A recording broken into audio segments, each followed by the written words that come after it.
अब हम पढ़ते हैं बीए थर्ड ईयर की क्लास में हिस्ट्री का टॉपिक चल रहा था रिफॉर्मेशन, और उनमें हम पढ़ रहे थे प्रमुख धर्म सुधारक हम अध्ययन कर रहे थे।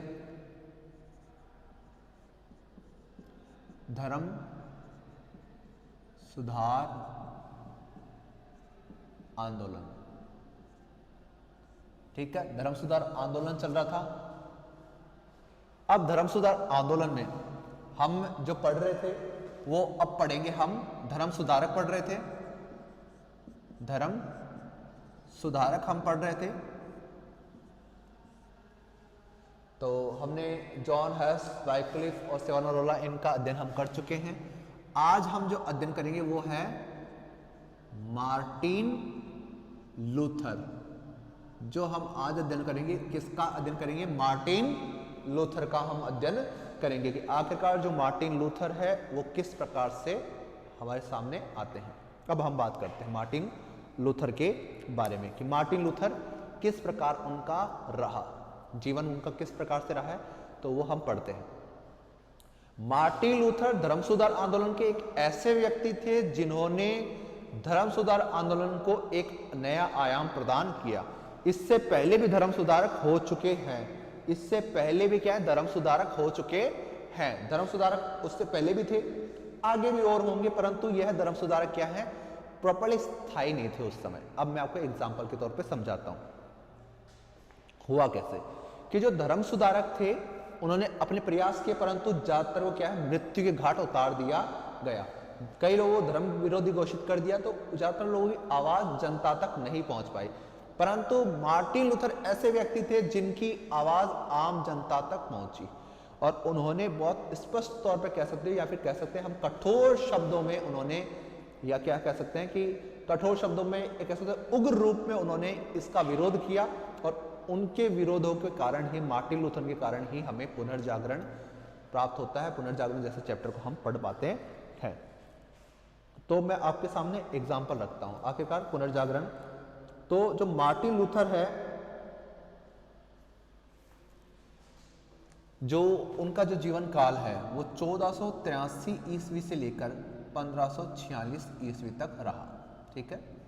1483 से लेकर 1546 ईस्वी तक वह रहे। तो यह उनका जो जीवन काल है वो रहा था। तो मार्टिन जो लूथर है उनका जन्म कब हुआ है? 1483 ईस्वी में हुआ था। 1483 ईस्वी में उनका जन्म हुआ था। जो मार्टिन लूथर है वो एक ऐसे व्यक्ति थे जिनके पिता एक आम किसान थे। इनके पिता क्या है? आम किसान थे। इनके पिता जो है एक आम किसान थे। मार्टिन लूथर के पिता बहुत आम किसान थे। अब मैं बात करता हूं इनका जन्म कहां हुआ था। तो इनका जन्म हुआ था जर्मनी में। जर्मनी में इनका जन्म हुआ था, ठीक है। तो इनके पिता एक आम किसान थे, खेती बाड़ी करते थे, आराम से इनका लालन पालन हुआ। इनकी जो कह सकते हो आसपास जो जितनी भी शिक्षा है वो इनको बहुत आसानी से, सुलभता से प्रदान हो गई। एक आम किसान के तौर पे उन्होंने एक बहुत अच्छा लालन पालन मार्टिन लूथर का किया। मार्टिन लूथर का अच्छा लालन पालन हुआ। जैसे ही वो थोड़े से बड़े होने लगे तो एक पिता के मन में ये बात उठने लग गई कि मैं अपने पुत्र को वकील बनाऊंगा। तो जो इनके पिता थे मार्टिन लूथर के, तो वो चाहते थे ये बने किसान ना बनकर या फिर और कोई चीज अपनाए नहीं, ये बने वकील, बैरिस्टर की पढ़ाई ये करें, ठीक है। यानी ये आगे जाकर क्या बने? वकील बने। तो इनको न्याय की शिक्षा दिलाने के लिए उन्होंने सोचा। इनको कुछ शिक्षा प्रदान करने के बाद में इनको बाहर जाना पड़ा। जब मार्टिन लूथर बाहर गए तो इनका कभी भी इंटरेस्ट यानी वकील बनने में था नहीं। ये एडवोकेट बनना ही नहीं चाहते थे। इन्होंने यानी अपना अलग ही रोल सोच रखा था। इन्होंने ज़्यादातर इंटरेस्ट था इनका धर्म पे, यानी रिलीजन में इनका काफ़ी ज़्यादा इंटरेस्ट था। तो रिलीजन में इनका इंटरेस्ट होने के कारण क्या, ये बहुत ज़्यादा फॉलो करते थे, इंटरेस्ट उसमें, रिलीजन को बहुत ज़्यादा फॉलो कर रहे थे उस टाइम। उनका इंटरेस्ट था कि मैं जानूँ ये कैसे है, ईसा मसीह क्या है, ईसाई धर्म क्या है। हाँ, उनकी कथाएँ सुनना, उनके उपदेश सुनना इनको बड़ा पसंद आता था। तो इन्होंने क्या किया, इनके पिता जो चाहते थे कि आखिरकार ये आगे जाकर एक बैरिस्टर बने, ये आगे जाकर एक वकील बने, परंतु मार्टिन लूथर वकील बनना नहीं चाहते थे। जब ये वकील नहीं बनना चाहते तो उन्होंने क्या सोचा कि अब पिताजी तो आज्ञा देंगे नहीं, तो ये क्या है कि ये इधर उधर चोरी छुप के थोड़ा अध्ययन करना इन्होंने शुरू कर दिया। इन्होंने धर्म के प्रति जागरूकता दिखाना शुरू कर दिया। परंतु कुछ समय पश्चात क्या हुआ कि इनको बाद में यूनिवर्सिटी भेजा गया, जर्मनी में यूनिवर्सिटी में इनको भेजा गया। जर्मनी यूनिवर्सिटी में भेजा गया तो इनको वहाँ पे यूनिवर्सिटी में जैसे भेजा गया तो वहाँ पर इन्होंने क्या है कि भेजा तो इनको बैरिस्टर की पढ़ाई के लिए था, परंतु इन्होंने चूज कर लिया रिलीजन। इन्होंने रिलीजन को चूज कर लिया वहाँ पर। तो उन्होंने वहाँ पर रिलीजन की पढ़ाई की, धर्म की पढ़ाई की वहाँ पर, और उन्होंने वहाँ पर धर्म के बारे में काफ़ी अच्छा अध्ययन कर लिया। धर्म की पढ़ाई करके जब इनका उस धर्म की पढ़ाई चल रही थी तो ये है बहुत ज़्यादा अपने आप को कह सकते हो कि काफ़ी ज़्यादा रिलीजन जोड़ने लग गए। फिर इनकी खबर इनके पिता को मिल गई कि आखिरकार ये रिलीजन में जुड़ना चाहता है। तो मार्टिन लूथर ने फिर इसके बाद में अगस्टिन जो संप्रदाय के जो भिक्षु थे उनके साथ वो जुड़ गए। तो उन भिक्षुओं के साथ में भी इन्होंने क्या है काफ़ी समय व्यतीत किया था। तो वकील बनने के ख्वाब थे, पर एक क्या था मजहब यानी हम कह सकते धर्म के बारे में जानकारी के लिए इन्होंने किया। फिर उन्होंने विश्वविद्यालय ज्वाइन किया। विश्वविद्यालय ज्वाइन करने के बाद में इन्होंने अगस्टियन जो भिक्षु है उनके साथ वो जुड़ गए। तो अगस्टिन जो भिक्षुओं का जो ग्रुप था उनके साथ ये जुड़ गए। ये भिक्षु कौन थे? ये आखिरकार ईसा मसीह के ही थे, परंतु इनका मत यानी एक कह सकते एक अलग पार्ट हो जाता ना कि जैसे श्वेतांबर दिगंबर जो जैन धर्म के हैं, उसी प्रकार से हीनयान महायान है। अब तो उनमें बातें अलग अलग यानी पार्टीशन डिवाइड थे। तो अगस्टिन भिक्षु थे, उनके साथ वो जुड़ गए और संत अगस्त से ये ज़्यादा प्रभावित थे। तो संत अगस्त के भिक्षुओं के साथ ये वहाँ पर जुड़े रहे। तो उनके साथ बैठे रहे, उनके साथ ज्ञान की बातें की, उनके उपदेश सुने उन्होंने, उनसे धर्म की और उनमें रुचि जागृत हो गई। जब इनके साथ वो जुड़े तो इनके साथ उनके क्या बहुत ज़्यादा जुड़ाव और ज़्यादा बढ़ने लगा। धर्म में इनकी और रुचि आ गई, क्योंकि भिक्षुओं के साथ, अब भिक्षु क्या है वो सांसारिक तो होता नहीं है, ब्रह्मचारी रूप धारण करा हुआ है। अब तो वो क्या वो जब बात करेगा तो वो सारी क्या धर्म की बातें करेगा। तो उस समय क्या है कि इन लोगों ने क्या धर्म की बातें कर करके उनके मार्टिन लूथर के दिमाग में धर्म को काफी ज्यादा प्रभावी स्थापित कर दिया था। संत अगस्टिन के साथ हो गया। अब इन्होंने क्या है कि इन्होंने जब यूनिवर्सिटी में थे तो उन्होंने क्या है संत पाल थे, उनके पत्रों को पढ़ा उन्होंने। उनके जो पत्र संग्रहित थे ना, उनके लेटर्स थे, उनको वहां पर पढ़ा। तो एक ये है ईसाई संत थे संत पाल, उनके पत्रों को उन्होंने पढ़ा। तो उनके पत्रों को जब पढ़ा तो उन्होंने देखा कि आखिरकार ईश्वर की भक्ति करने से हमें क्या मिलता है। उन्हें संत पाल के सारे लेक्चर सुने। आखिरकार वो भी एक पादरी थे, एक संत थे, इतने प्रसिद्ध संत थे। तो संत पाल के जब इन्होंने लेक्चर सुने तो इनका मन क्या किया कि आखिरकार मैं भी एक तरीके से धर्म की ओर अग्रसर हो जाऊं। तो उन्होंने संत पाल के लेटर्स को पढ़ना शुरू किया। उन्होंने देखा कि चर्च गौण है, पोप गौण है, पादरी गौण है, प्रायश्चित गौण है, हर तरह की चीजें छोटी हैं। सच में उनमें सबसे बड़ा स्थान क्या है, मुक्ति का माध्यम क्या है? तो संत पाल कहते हैं कि मुक्ति का माध्यम आपकी ईश्वर की भक्ति है। ईश्वर के प्रति आपकी आस्था ही आपको मुक्ति दिला सकती है, इसके अतिरिक्त आपको मुक्ति का कोई और माध्यम नहीं है। तो इससे क्या है उनके मन के अंदर ये बात बैठ गई कि आखिरकार मुझे भी क्या है मुक्ति के लिए ईश्वर की भक्ति करनी चाहिए। तो विश्वविद्यालय में जब ये पत्र पढ़े थे तो मुक्ति का जो माध्यम है वो बताया भक्ति को, मुक्ति का माध्यम बताया भक्ति को। संत पाल के लेटर्स पढ़ने से मुक्ति के लिए, भक्ति के लिए उन्होंने क्या किया, भिक्षुओं का संघ ज्वाइन कर लिया और भिक्षुओं के साथ रहने लग गए। अब भिक्षुओं से उन्होंने उपदेश सुने, भिक्षुओं के साथ वो काफी समय तक जुड़े रहे और भिक्षुओं ने उन्हें को बहुत कुछ सिखाया। कह सकते हो कि धर्म की जितनी भी बातें होती है, यानी एक तो होता है कि जब आप थ्योरी पढ़ रहे होते हो तो थ्योरी में आप रेगुलरली कुछ भी पढ़ सकते हो, परंतु प्रैक्टिकल नॉलेज अलग होता है। तो उनको यहाँ पे भी भिक्षुओं के साथ रहने से प्रैक्टिकल नॉलेज भी मिला। तो ईसाई धर्म का वास्तविक रूप उन्हें दिखाई देने लग गया। प्रैक्टिकल लाइफ में कैसे होते हैं भिक्षु, ईसाई मत कैसा है, तो वो प्रैक्टिकली देखना शुरू उन्होंने कर दिया। तो अगस्टिन भिक्षुओं के साथ में वो रहना शुरू कर दिया उन्होंने। अब अगस्टिन भिक्षुओं के साथ रहने शुरू हो गए। फिर उन्होंने क्या किया कि ईसा मसीह की भक्ति हो गई। अब इनको क्या है एक तरह से कह सकते हो एजुकेशन तो मिल चुका है, डिग्री तो मिल चुकी है, अब इन्होंने भिक्षु के साथ प्रैक्टिकल नॉलेज ले लिया है। अब इस कारण क्या है, इनको विटनबर्ग विश्वविद्यालय में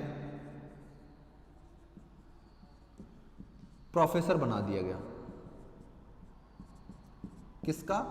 धर्म का। अब इनको क्या बना दिया गया, वहां पर विश्वविद्यालय में इनको एक प्रोफेसर की पोस्ट दे दी गई। किसके लिए? धर्म के लिए। अब ये क्या है, धर्म की शिक्षा वहां पे प्रदान करेंगे। अब इनको तो इनका मनमाना काम मिल गया है, तो ये क्या है, धर्म की शिक्षा वहां पर देने लग गए। मार्टिन लूथर वहां पर रेगुलरली क्या है, रिलीजन हिस्ट्री वहां पर पढ़ाते रहे, धर्म के बारे में बात करते रहे। अब क्या, एक विश्वविद्यालय में क्या है, विश्वविद्यालय मतलब विश्व का विद्यालय, पूरे विश्व की चीजें वहां पर संग्रहित होती थी। तो वहां पर जो विटनबर्ग विश्वविद्यालय है, वहां पर क्या है, काफी बुक्स थी, रिलीजन की काफी ज्यादा बुक्स थी, विश्व की जो फेमस बुक्स थी वो उनको वहां पर उपलब्ध हुई। एक स्टूडेंट के तौर पे वो बुक्स नहीं पढ़ पाए थे, वो एक स्टूडेंट थे तब वो सारी बुक्स उन्हें नहीं पढ़ने को मिली, परंतु जब वो एक प्रोफेसर है तो उनके पास क्या है कि एक बहुत बड़ी लाइब्रेरी थी खुद की, जो रिलीजन के ऊपर थी। और उन्होंने क्या है कि विटनबर्ग विश्वविद्यालय में उस पोस्ट पे काम करते हुए उन्होंने काफी ज्यादा अध्ययन किया धर्म के ऊपर, तो वो पढ़ाते भी थे और खुद भी पढ़ते थे। तो उन्होंने क्या है, काफी ज्यादा रिलीजन्स बुक वहां पे पढ़ी। उन्होंने रिलीजन्स जब बुक पढ़ी तो उनका दिमाग और ज्यादा जागृत हुआ और उनकी बात यहाँ पर वो साबित करने लग गए कि आखिरकार हमें ईश्वर की भक्ति ही मुक्ति दिला सकती है, और पोप, चर्च, ये बिशप, ये सब लोग गौण हैं, इनकी कोई आवश्यकता नहीं है। आखिरकार हमें बाह्य आडंबरों से दूर रह के सादा जीवन जीना चाहिए और हमें ईश्वर की भक्ति करनी चाहिए। तो यह उनको हर किताब में सीखने को मिला, जितनी भी धर्म की किताब मिली सभी में उन्हें ये चीज देखने को मिली। तो काफी ज्यादा कह सकते हैं धार्मिक व्यक्ति हो गए थे। अब वो धर्म के ऊपर उन्होंने बहुत कुछ सीखा। वहां पर विटनबर्ग विश्वविद्यालय में रहते हुए, एक प्रोफेसर के पद पर रहते हुए उन्होंने सीखा बहुत, और उन्होंने फिर सिखाया भी बहुत। अब एक प्रोफेसर के तौर पे जब वो कुछ धर्म के बारे में बात कर रहे तो उन्होंने क्या है, लोगों से बातें शेयर की कि ऐसा होता है, इसमें ऐसा लिखा हुआ है, ये सब ऐसा है आज की परिप्रेक्ष्य में। तो उन्होंने बहुत अच्छा नॉलेज वहां पे दिया, तो काफी ज्यादा फॉलोवर्स उनके हो गए, बहुत से लोग उनको मानने लग गए कि आपको तो धर्म का बहुत अच्छा ज्ञान है। फिर कुछ लोगों ने सजेस्ट किया कि आपको धर्म के बारे में इतना ज्ञान है तो आप रोम क्यों नहीं जाते, आपको जाना चाहिए रोम में। तो जो उस समय के लोगों ने उन्हें सजेस्ट किया कि आपको कहां जाना चाहिए, रोम में। तो वो 1511 ईस्वी, जब 1511 ईस्वी थी, वो गए रोम। अब रोम गए वो 1511 ईस्वी में। जाते उन्होंने देखा कि इतना सुंदर शहर, रोम गए 1511, देखा जाते कि इतनी सुंदर सुंदर बिल्डिंग, इतनी वैभवशाली, इतनी ज्यादा शान शौकत, ऐसा लगता है कि मैं राजा के महल में आया हूं। तो उनको पहली चीज तो ये भ्रम हुआ कि ये राजा का महल है या फिर ये पोप का घर है। तो धर्म की जो आस्था केंद्र था वो धर्म का केंद्र ना होकर वो एक तरह से राजसी केंद्र दिखाई देने लग गया। फिर मार्टिन लूथर ने देखा कि जो पोप है उसका अलग से रोम का राज्य है, अब उसका राज्य कैसे है यहाँ पर। तो उनका दिमाग में दूसरा क्वेश्चन उठा कि राजा थोड़ी ना ये तो धर्म के लिए नियुक्त है। दूसरी बात, उन्होंने फिर देखा कि यह धर्म के बारे में ज्यादा जानते नहीं है, धर्म के बारे में बातें नहीं होती, बस केवल धन संग्रह चल रहा है। तो पैसे के बारे में उन्होंने देखा कि वो काफी ज्यादा पैसा मांगते थे, अलग जगह से टैक्स आता था उनको, बहुत ज्यादा पैसा वहां पर पहुंचता था। फिर उन्होंने देखा कि जो पोप है उसके अंदर मैं भी बहुत है, वो किसी भिक्षु से मिलना पसंद नहीं करता, यानी धर्म के आदमी से तो मिलना वो चाहता ही नहीं। अब उससे उन्हें आहत हुआ कि धर्म यानी पोप है, उन्हें धार्मिक उपदेश देने चाहिए, धार्मिक बातें करनी चाहिए, बाकायदा उन बातों की अपेक्षा ये और बातें कर रहे हैं, तो आखिरकार इनका जो कार्य है वो भ्रष्ट है। फिर उन्होंने देखा कि जो पोप है वो पादरी जो पद होते हैं या धर्म के जो पद होते हैं ना, उनको बेचते थे, पैसे लेकर उन्हें बेच देते थे। तो उन्होंने उसके आधार पर देखा कि ये पैसे लेकर बेच रहा है तो यह धर्म का काम कहां कर रहा है। तो जो उस समय मार्टिन लूथर है, उन्होंने उस समय के तत्कालीन सभी व्यवस्थाओं को देखा कि आखिरकार किस प्रकार से वह एक तरह से कह रहे हैं धर्म को धंधा बनाकर काम कर रहे हैं, धर्म के नाम पर वह एक धंधा कर रहे हैं। तो पोप के विलासी जीवन को देखा, पोप के भ्रष्ट जीवन को देखा, चर्च की अव्यवस्थाओं को देखा, धर्म के नाम पर राज्य की राजनीति को देखा, धन के आर्थिक कारणों को देखा वहां पर। फिर उन्होंने ये देखा कि यहाँ पर यानी धार्मिक नगरी ना होकर रोम एक तरह से कह सकते हो भ्रष्ट नगरी हो चुकी है। पोप के अनैतिक जीवन के बारे में वहां सुनाई दिया कि पोप का अन्य स्त्रियों के साथ संपर्क ऐसा है, पादरियों का ऐसा संपर्क है, तो उस तरीके से उन्होंने वो भी सुना। तो एक तरह से कहा कि आखिरकार यह पोप तो हो ही नहीं सकता, क्योंकि पोप का जीवन इस प्रकार का नहीं होता है। तो रोम में जाने से उनका जो भ्रम था कि पोप या पादरी कैथोलिक संप्रदाय धर्म, तो उनके भ्रम भी टूट गए। अब उनका क्या है, अब रोम जाने से उनके यानी इतनी कमियां देखी तो उनके मन में विद्रोह जाग गया। अब वो उनके मन में क्या, विद्रोह की भावना जाग गई, विद्रोह की भावना जाग गई और वो तुरंत क्या है, वापस विटनबर्ग आ गए। विटनबर्ग आकर वो वापस अपना डेली काम करने लग गए। ठीक है, तो अब वो डेली काम अपना रेगुलरली रख रहे थे, चल रहा था, परंतु अब जो विद्रोह की चिंगारी उनके मन में थी, अब वो सामने कब आती है। आखिरकार उन्होंने विद्रोह की भावना जब उनके मन में जाग चुकी है रोम जाने के बाद में, तो उन्होंने उस चिंगारी को कब सामने लाया। ठीक है, तो आखिरकार उन्होंने इस चिंगारी को कब सामने लाया। तो हुआ यह है, जो अगली घटना घटित होती है वो पाप विमोचन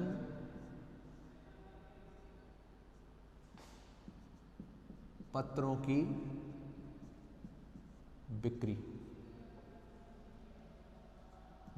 ठीक है, पाप विमोचन पत्रों की बिक्री।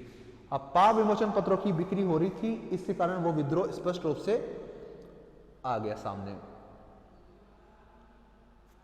अब मैं आपको बताता हूं कि किस प्रकार से पाप विमोचन पत्रों की बिक्री हो रही है।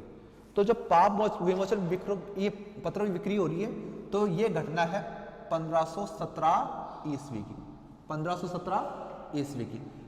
उस समय जो पोप है वो है पोप लियो दशम। पोप लियो दशम। ठीक है, आखिरकार पाप विमोचन पत्रों का विद्रोह कहां हुआ है।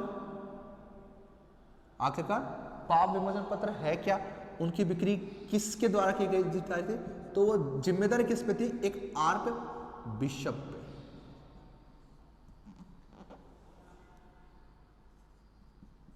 आर्क बिशप पर यह जिम्मेदारी थी, यानी पोप लियो दशम ने आर्क बिशप को यह जिम्मेदारी दे रखी थी। अब ये बिशप क्या होते हैं, ये पोप से निम्न ओहदे के व्यक्ति होते हैं। ठीक है, और उस समय आर्क बिशप कौन है, अल्बर्ट है। अल्बर्ट है जो आर्क बिशप है, अल्बर्ट। ठीक है, अल्बर्ट, इनके पास जिम्मेदारी थी कि आपको पाप विमोचन पत्रों की बिक्री करनी है। विद्रोह कहां हुआ,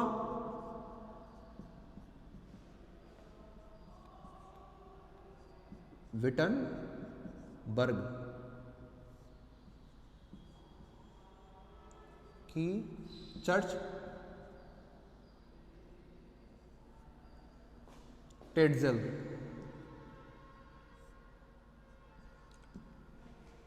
विटनबर्ग की चर्च है टेट्जेल, वहां पर इसका विद्रोह होता है। विटनबर्ग शहर है और वहां की चर्च है टेट्जेल, वहां पर। अब मैं आपको एक्सप्लेन करता हूं कैसे। पोप ने तो बहुत पहले ही डिसाइड कर लिया था कि हमें पाप विमोचन पत्र बिक्री करने हैं। पाप विमोचन पत्र को आप क्षमा पत्र भी कह सकते हो, पापों का क्षमा पत्र। ठीक है, तो पापों के क्षमा पत्र की बिक्री के लिए वो पहले कह चुके थे कि आखिरकार ये काम होना है। अब पोप लियो दशम ने ये निर्णय लिया। क्यों लिया, कि उनको एक बहुत भव्य एक चर्च बनानी थी, एक महल के तरह का निर्माण करवाना था। अब उनका अपना नाम अमर करना चाहते थे कि मैंने ये चर्च बना के जा रहा हूं। तो इसलिए क्या, उसके लिए पैसों की जरूरत थी, पैसे कम पड़ गए, तो पैसों की पूर्ति के लिए उन्होंने क्या है कि पाप विमोचन पत्रों की बिक्री शुरू करवा दी। ये पहली बार हुआ। अब यह पोप तो हर जगह जाकर बेच नहीं सकता, पोप तो हर जगह जाकर बेच नहीं सकता, तो इसकी बिक्री का काम किसे सौंपा गया, एक आर्क बिशप था जो पोप के नीचे काम करते हैं, बिशप होते हैं, या कह सकते हैं पोप के सलाहकार लोग होते हैं बिशप। उसमें उनका नाम है अल्बर्ट। अल्बर्ट नाम का व्यक्ति था, आर्क बिशप, उसको ये काम सौंपा गया कि आप पाप विमोचन पत्र बेचे। अब पाप विमोचन पत्र है क्या, क्या है ये? तो ये बात की गई कि आपने जो भी पाप किए हैं, आपने जितने भी पाप किए हैं, उन पापों से आपको मुक्ति चाहिए। तो ये मुक्ति कैसे मिलती है? ठीक है, क्षमा पत्र, यानी आपको क्षमा किया जाए इसका।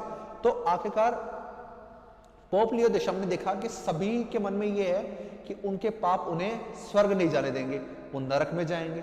तो अगर हम उनके मन में, यानी स्वर्ग नरक के भय के कारण उनको क्या क्या है कि वो पाप से डरते हैं, परंतु तो कई बार हो जाते हैं पाप, तो उनको अगर हम बोलें कि आपको हम पाप से मुक्ति दे देंगे, तो वो क्या है, हमारी ओर आ जाएंगे, हमारी ओर आकृष्ट होंगे। अगर हम पापों से मुक्ति उन्हें दे रहे तो वो हमारी ओर आकृष्ट होंगे। पोप लियो दशम ने देखा कि हमें आकृष्ट करना है उन्हें, तो हमें क्या करना चाहिए, उनको अपनी तरफ और ज़्यादा तवज्जो दिलवानी चाहिए। कैसे तवज्जो दिलाएं? तो उन्होंने कहा कि हमें उनको एक तरह से इंस्पायर करें। उनको किस तरीके से इंस्पायर करें कि हम आपको एक लेटर दे रहे हैं जिस पे पोप हस्ताक्षर करके दे रहा है कि हम आपके पूर्व किए हुए पापों तथा भविष्य में किए जाने वाले पापों से मुक्ति देते हैं। तो एक लेटर के थ्रू उनको पापों से मुक्ति मिल रही थी और उसके लिए उन्हें पैसे देने पड़ते थे। तो उस लेटर के थ्रू उनको क्या, पापों से मुक्ति मिल जाती थी। तो ये देखा जाए तो ये कह सकते हो कि बिल्कुल ही गलत बात थी उस समय के अंतर्गत, तो परंतु लोग फिर भी जानबूझकर वो खरीदते थे। यानी उनकी मूर्खता की देखें आप कि वो आखिरकार ये मानते हैं कि एक कागज का टुकड़ा उन्हें पापों से मुक्ति दिलवा सकता है, जबकि ईसाई धर्म ये कहता है कि आपको क्षमा केवल ईश्वर प्रदान कर सकता है, या जिसके लिए आपने पाप किया, जिसका पाप किया है, तो उससे जिसको हानि हुई है उससे क्षमा मांगिए, तब आपको पाप से मुक्ति मिलेगी। तो ये बात जब की गई तो आपको पापों से मुक्ति कौन देने वाला है? ईश्वर देने वाला है। ईश्वर की दया ही आपको पापों से मुक्ति करवा सकती है।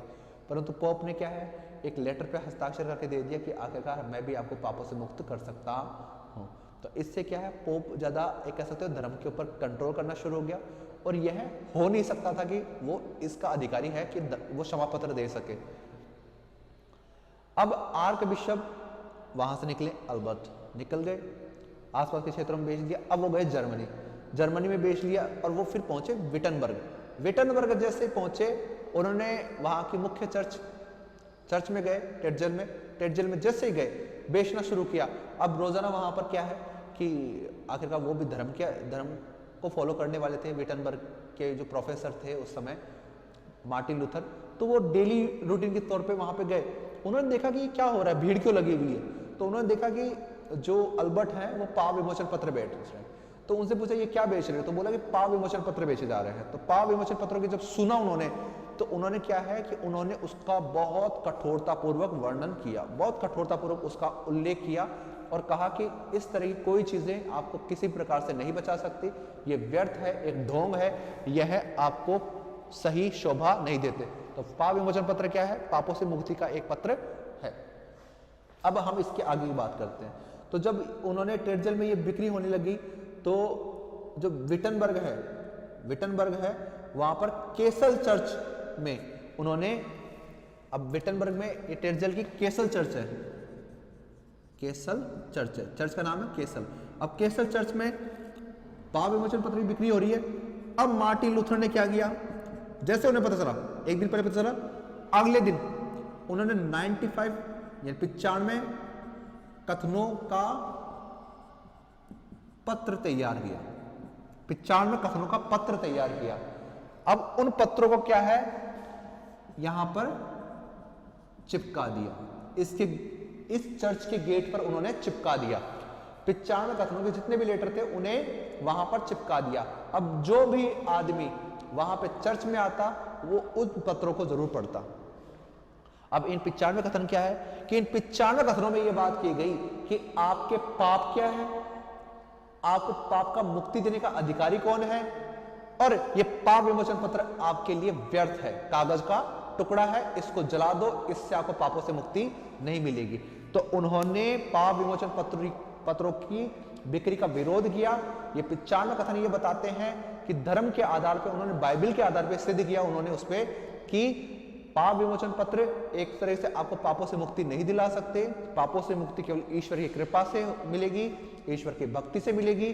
प्रायश्चित करने से आपको पापों से मुक्ति मिलेगी, न कि इन पाप विमोचन पत्रों से आपको मुक्ति मिलेगी। तो इस प्रकार से बहुत भयंकर विरोध वहां पर किया जाने लग गया। अब 95 दिनों तक वहां पर रेगुलरली विरोध हो रहा है। अब 95 कथनों के माध्यम से विरोध हो गया। अब विटनबर्ग में एक तरह से कह सकते हो कि प्रोफेसर के तौर पर काफी समय तक मार्टिन लूथर काम कर चुके थे। तो मार्टिन लूथर जब वहां पर इतने समय तक काम कर चुके थे तो उनके अनुयायियों ने क्या है, उनके इन 95 कथनों को और ज्यादा फेमस किया। आसपास के क्षेत्रों में उन्होंने उस चीज का प्रसार किया। तो इससे क्या है कि जो आर्क बिशप अल्बर्ट थे, जब वो बेच रहे थे तो उन्हें दिक्कत होने लग गई। उन्होंने पूछा कि क्या आपने भी ये खरीदा है? आखिरकार आप क्षमा पत्र बेच रहे हैं तो आपने भी पाप किए होंगे, क्या आपको भी ये मुक्ति दिला सकते हैं? तो एक तरह से कह सकते हो उन्हें काफी क्वेश्चंस का जवाब वहां पर देना पड़ा और उनको विरोध का सामना करना पड़ा। मार्टिन लूथर और मार्टिन लूथर के अनुयायियों ने एक तरह से बहुत कड़ा विरोध किया वहां पर, और इससे क्या हुआ कि वहां की व्यवस्थाएं क्या है, बिगड़ गई। अब उनको जो पाप विमोचन पत्र है उनको बेचने में दिक्कत होने लग गई। अब जब उन्होंने देखा कि 95 कथन उन्होंने पहली बार लिखा था लैटिन भाषा में, पहली बार लिखा था उन्होंने लैटिन भाषा में, जब पहली बार चिपकाया लैटिन भाषा में था। जब 95 कथनों का ये प्रभाव देखा, फिर उनको एक दिक्कत हुई कि आम लोग तो समझ ही नहीं पा रहे, आम लोग कैसे समझेंगे, तो उन्होंने लैटिन के बाद में इसका जर्मन भाषा में अनुवाद चिपका दिया।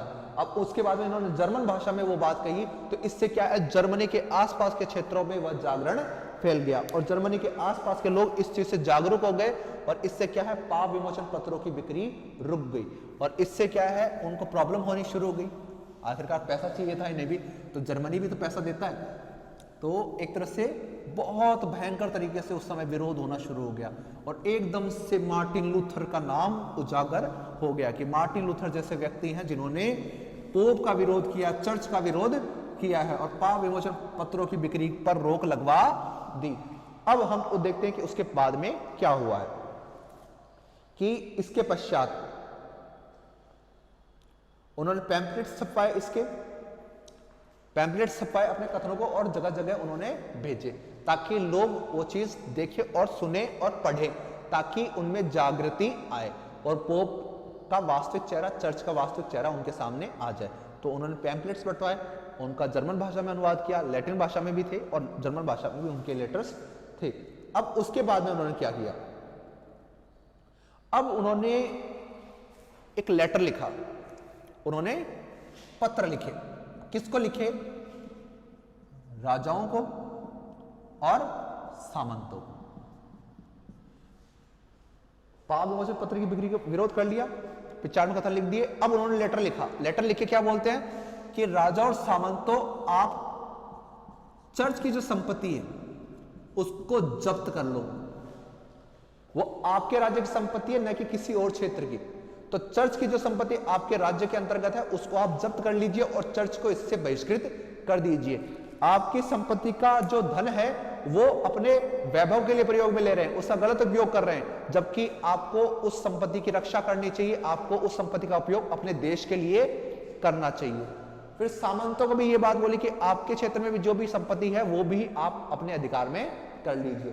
तो संपत्ति को जब्त करने की बात कही। दूसरी बात उन्होंने कही कि चर्च पर क्या करें, आप अंकुश लगाएं, जो चर्च है ना उस पर कंट्रोल करें, पोप को कंट्रोल करें, क्योंकि वो आप पैसा पहुंचा रहे हो, उनको सपोर्ट कर रहे हो, तो उसके सपोर्ट के कारण क्या है, वो अपनी मनमानियां करने शुरू हो गए। इससे केवल आम आदमी नहीं, राजाओं को भी प्रॉब्लम होगी। तो इसके लिए उन्होंने ये लेटर्स प्रत्येक राजा और जो सामंत है उनको भेजा, और इससे क्या है कि वहां के कुछ राजा और सामंत हैं जो इनडायरेक्ट वे में इनके पक्ष में आ गए। तो पाप विमोचन पत्रों के विरोध के बाद में इन्होंने राजा और सामंतों को अपने पत्र भेजे। ठीक है, तो उससे क्या है, इससे क्या है, एक तरीके से लाभ यह हुआ कि इनका जो जुड़ाव है वो स्थानीय राजाओं के पास होने लग गया। अब राजाओं को भी ये मिल गया कि आखिरकार एक प्रसिद्ध व्यक्ति हमें ये बात कह रहा है, तो लोग उनकी बात सुनने भी लग गए। अब इसके आगे की बात करते हैं।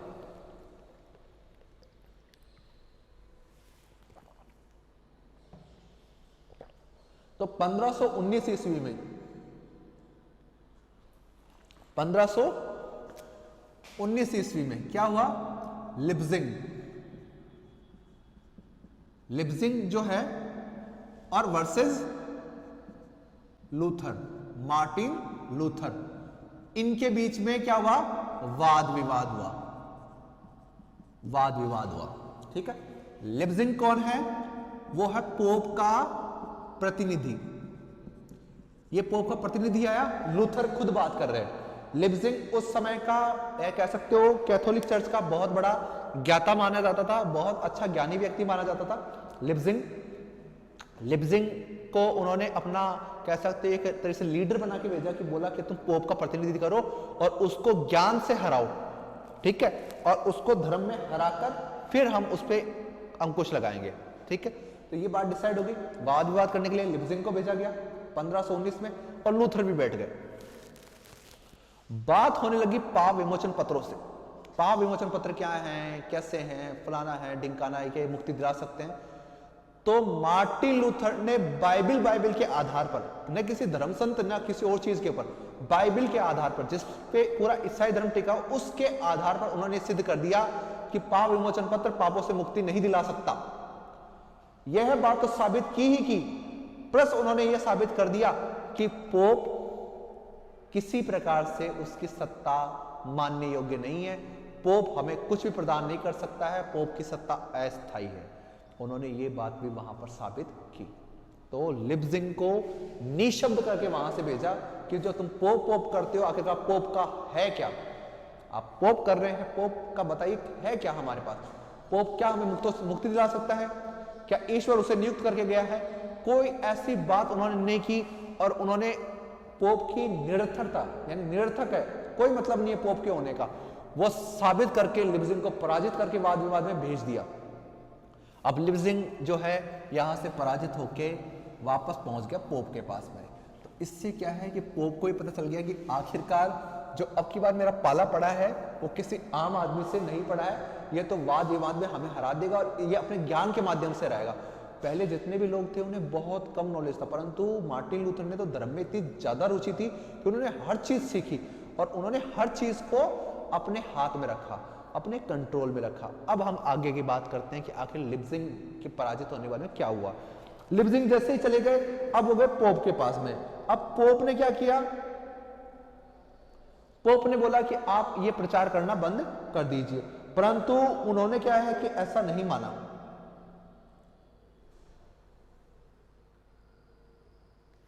अब उन्होंने ऐसा नहीं किया। अब मार्टिन लूथर क्या कर रहे हैं? 3 लेटर लिख रहे हैं। मार्टिन लूथर ने 3 पत्र और लिखे उसके बाद में। ठीक है, अब मैं आपको बताता हूं 3 लेटर। पहला लिखा जर्मन सामंतों को बोला कि आप चर्च की संपत्ति पर रोक लगाइए, चर्च पे कंट्रोल करिए आप लोग। तो उन्होंने आग्रह किया जर्मन सामंतों से कि आप चर्च पर कंट्रोल करें और चर्च पे कंट्रोल करके आप उसको एक कर सकते हो, यानी व्यवस्थित लाइए, उन्हें अंकुश लगाइए उन पे।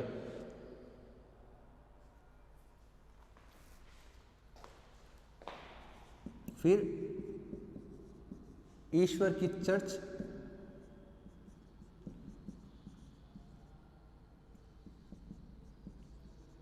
बेबीलोनियाई केंद्र, इसमें उन्होंने साबित किया कि चर्च की निरर्थकता,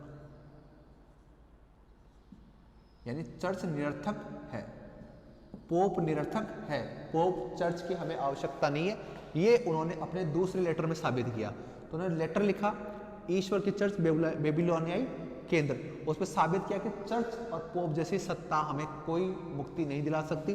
फिर जर्मन सामंतों को बोला कि आप चर्च और पोप पर नियंत्रण स्थापित करें। और जो चौथा है,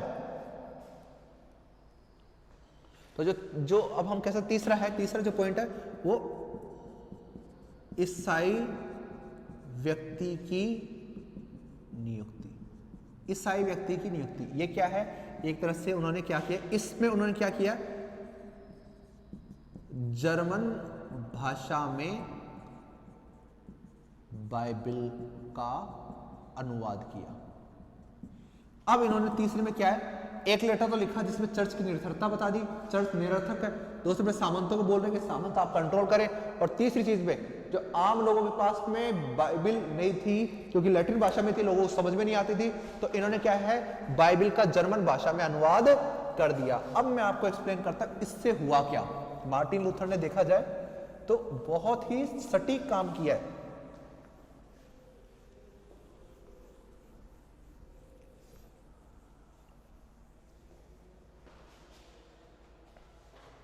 देखो उस समय जो समाज है वो 3 भागों में विभाजित है। एक तो है राजा और सामंत, दूसरा है पादरी यानी धर्म का अधिकारी, ठीक है, और तीसरा है आम प्रजा, ठीक है। जो उस समय का पादरी और पोप है वो भ्रष्ट थे, निरर्थक थे। उस समय के वो लोग थे जिनमें भ्रष्टाचार और अनैतिकता विद्यमान थी, उनको आता जाता कुछ नहीं था। राजा थे जिनके पास शक्ति थी, पावर थी। तो मार्टिन लूथर ने इनको पत्र लिखा और बोला कि इन पर कंट्रोल करो। इनको लेटर लिख के बोला कि आप इन पर कंट्रोल करो और इनकी संपत्तियां जब्त कर लो, इनको धन नहीं मिलना चाहिए, ठीक है। आम प्रजा को लैटिन भाषा आती नहीं थी, धर्म का कुछ ज्ञान था नहीं, तो इन्होंने क्या किया, जर्मन भाषा में बाइबिल लिख दी। अब जर्मन भाषा में बाइबिल हो गई, ठीक। अब स्थानीय लैंग्वेज में होगी, जर्मन के लोग उसे पढ़ सकते थे, तो आम प्रजा क्या है अब धर्म को जानने लग गई। तो अब इधर राजाओं के माध्यम से प्रहार करवा दिया और इधर आम प्रजा जानती थी, तो ये आम प्रजा के सहारे से भी कुछ नहीं बोल पाते। अब ये पादरी वर्ग, ये पोप वर्ग रह गया अकेला। कैसे कि किसका सहारा ले? आम प्रजा को ये शिक्षित कर चुका है, आम प्रजा को बाइबिल का ज्ञान मिल चुका है, अब बाइबिल उन्हें आम भाषा में है, तो अब ये पादरी और पोप वर्ग के पास जाएगी क्यों, ठीक है। राजा और सामंत चाहते थे कि हमें भी छुटकारा मिले, तो वो प्रेशर बना रहे थे, बोला कि अब मार्टिन लूथर की माने तुम्हारी माने, तो वो कुछ करना नहीं चाहते थे, इधर से अकेले पड़ गए। और इधर मार्टिन लूथर ने सीधा आक्रमण किया पोप पर, तुरंत जो व्यवस्थाएं प्रचलित थी उनके ऊपर एक से बढ़कर एक प्रहार किए। लिप्जिंग को वाद विवाद में पराजित करके एक तरह से कह सकते हैं इसे चारों ओर से घेर लिया, और पोप और पादरी वर्ग को उस समय कहीं जाने को नहीं बन रहा था कि आखिरकार हम करें क्या। तो इस प्रकार से उस समय की जो व्यवस्थाएं हैं वो एक से बढ़कर एक चुनौती बन रही थी पोप के लिए। तो इस प्रकार बड़े दिमाग के साथ में मार्टिन लूथर ने पोप को पराजित किया। अब उन्होंने इसके बाद में क्या किया है, अब पोप 1519 में ये लेटर भेज चुका 3, अब आम प्रजा हो चुकी है, राजा नहीं मान रहे, अब पोप करे क्या। तो उन्होंने क्या किया, 1520 में एक पत्र भेजा, आदेश भेजा, किसके लिए, लूथर के लिए, मार्टिन लूथर के लिए भेजा। बोला कि आपके पास 2 महीने हैं, 2 महीने हैं, आप अपने विचार, अपने पत्र पत्रिकाएं जो है उन विचारों को समाप्त करें, हमसे क्षमा मांगे और अपने विचारों को वापस लें। जो भी आप बात करें, हमारा विरोध करें, उनको वापस ले और क्षमा मांगे। आपके पास 2 महीने। 1520 में ये बात कह रहे हैं। जो चीज 1517 में शुरू हुई है 1520 में कही जा रही है। भेज दिया। अब ये लेटर पहुंचा लूथर के पास में, ये गए विटनबर्ग चौक में जाकर आग जलाई, लेटर दिखाया, फाड़ा और जला दिया कि मैं ऐसा आदेश नहीं मानता। 1520 में जो पत्र भेजा था लूथर के लिए चेतावनी के तौर पे कि आपके पास 2 महीने हैं, हम आपको धर्म बहिष्कृत कर देंगे, धर्म से बाहर निकाल देंगे हम आपको। अगर आप धर्म में रहना चाहते हो तो आपने हमारी जो बुराइयां की है उसको वापस लो, और बुराइयां वापस लेने के लिए आपके पास 2 महीने हैं। 2 महीने में आपने जो भी बातें कही हमारी वो इधर उधर कर दो, बस साफ करो इस चीज को, जो भी आपने हमारा विरोध किया वो वापस ले लो। मार्टिन लूथर ने साफ मना कर दिया कि मैं तो नहीं करूंगा, लेटर जला दिया। अब जैसे लूथर का लेटर जला तो इनको क्या है, धर्म बहिष्कृत घोषित कर दिया। अब क्या है, उन्होंने क्या बोला, अब आप धर्म के भाग नहीं है, कि अब आपसे धर्म नहीं है, धर्म बहिष्कृत घोषित कर दिया। फिर इसके बाद में इनका यानी फिर भी इन्होंने जारी रखा, धर्म बहिष्कृत घोषित करने से क्या होगा। फिर 1521 में पुनः पत्र भेजा, दोबारा पत्र भेजा कि वापस विचार रोको, है ना। तो वर्क्स के थ्रू भेजा था, वर्क्स के थ्रू भेजा लेटर वक्स के समय भेजा और भेजा कि आखिरकार अब दोबारा आप है ना हमारे लिए ये जो कर रहे हैं, हमने आपको धर्म बहिष्कृत कर दिया, फिर भी आप नहीं मान रहे हैं, आप ये प्रचार प्रसार रोक दीजिए। 1 साल बाद में वापस लेटर आता है, परंतु बाद में दोबारा भी क्या होता है कि मना कर दिया जाता है कि मैं तो ऐसा ही करूंगा, मैं तो ऐसा ही करूंगा। अब क्या है कि अब तो इनको यानी अब इनकी जो धमकियां थी वो स्वीकार नहीं की जा रही और लोग इसका विरोध जारी रह रहा था। अब उससे क्या हुआ कि अब देखा कि धर्म के नाम पे इतना, क्योंकि जर्मन भाषा में अनुवाद कर रहे हैं तो आम लोगों को सपोर्ट मिल गया, राजाओं को सपोर्ट मिल गया। परंतु अब जब मार्टिन लूथर इतने लोकप्रिय हो गए तो इनके समय एक विशेष जो रहा वो रहा किसान विद्रोह। किसान विद्रोह किसके लिए हुआ? राजा प्लस सामंत के लिए। किसके कारण हुआ? टैक्स के लिए, कर के लिए ये हुआ कि राजा सामंत उनसे जो ज्यादा टैक्स लेते थे इसके लिए विद्रोह किया। किसानों ने विद्रोह किया। किसानों को विद्रोह करने की एक तरह से कहां से इनके मन में बात जागी? लूथर के कारण। मार्टिन लूथर ने जब धर्म का विरोध किया तो किसानों ने सोचा कि लूथर हमारा भी पक्ष लेंगे और उन्होंने क्या, राजाओं के विरुद्ध अभियान कर दिया, राजाओं से यानी कह सकते हो विद्रोह कर दिया। 1529 तक ये चलता रहा, 1529 तक ये चलता रहा विद्रोह। अब जब ये विद्रोह चलता रहा तो ये आगे जाके क्या हो गया? हिंसक हो गया। अब क्या है कि पहले तो शांति से विद्रोह कर रहे थे, परंतु धीरे धीरे ये क्या है, जर्मनी की जो किसान है उन्होंने राजा और सामंतों के लिए हिंसक विद्रोह करना शुरू कर दिया। मोस्टली जो दक्षिणी पूर्वी जो सामंत का क्षेत्र है उन किसानों ने मुख्य रूप से विद्रोह किया था, उन विद्रोह में ये मुख्य रूप से थे। तो किसानों ने विद्रोह करना शुरू कर दिया। तो लूथर ने राजाओं से कहा कि आप ये विद्रोह दबाओ, आप ये विद्रोह दबाओ। तो यहां पे लूथर पक्ष नहीं ले रहा किसानों का, किससे कह रहा है? राजा और सामंतों से कह रहा है कि आप ये विद्रोह दबा दीजिए। तो इस समय समर्थन लूथर ने किसको दिया? राजा और सामंतों को दिया, जबकि किसान ये मान के चल रहे थे कि लूथर उनका समर्थन करेंगे, उनका सहयोग करेंगे और राजाओं के कर से हमें मुक्ति दिलवाएंगे। परंतु उसके विपरीत उन्होंने राजाओं और सामंतों से कहा कि आप विद्रोह दबा दीजिए, और इससे क्या है कि उनका काफी ज्यादा कह सकते हो कि एक तरह से अव्यवस्था फैल गई थी। अब हिंसक विद्रोह हो गए। अब उसके बाद में क्या हुआ? अब इसके बाद में हो रहा है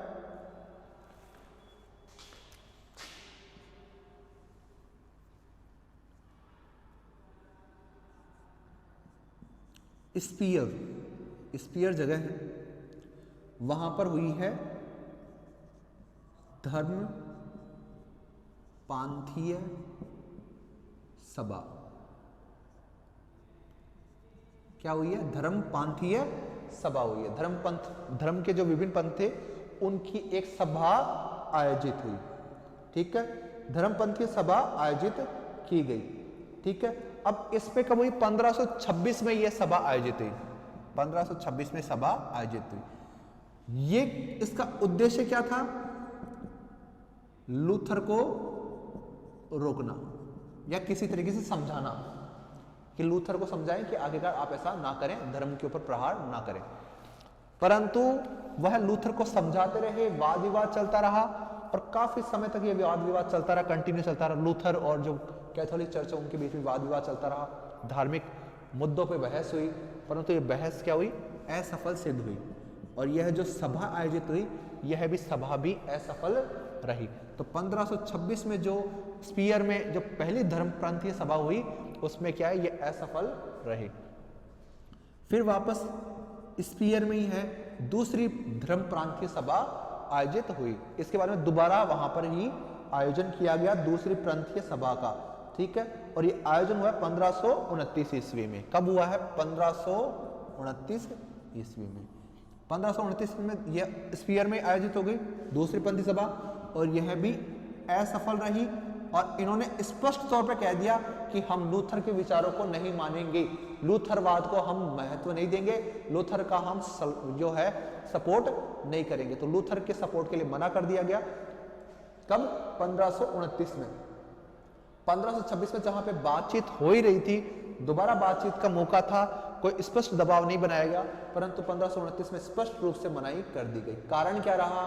ये रहा कि अब राजा सामंत संतों की भी बिगड़ चुकी थी लूथर से, क्योंकि किसान विद्रोह कारण विद्रोह हो रहा है, किसान बोल रहे हैं लूथर के कारण कर रहे हैं, लूथर इनको बोल रहा है आप मारिए, तो इधर से लूथर यहाँ से भी कटा और यहाँ से भी कटा, तो लूथर एक तरह से अकेला पड़ने लग गया। तब क्या है, उसके विरोध में बातें होनी शुरू हो गई और स्पष्ट रूप से मना कर दिया गया कि हम लूथरवाद को समर्थन नहीं देंगे। इस प्रकार लूथर का समर्थन हट गया, परंतु लूथर ने किसी प्रकार से समर्थन जुटाया। ठीक है, लूथर ने वापस समर्थन जुड़वा के क्या किया कि जो अप्रैल 1529 है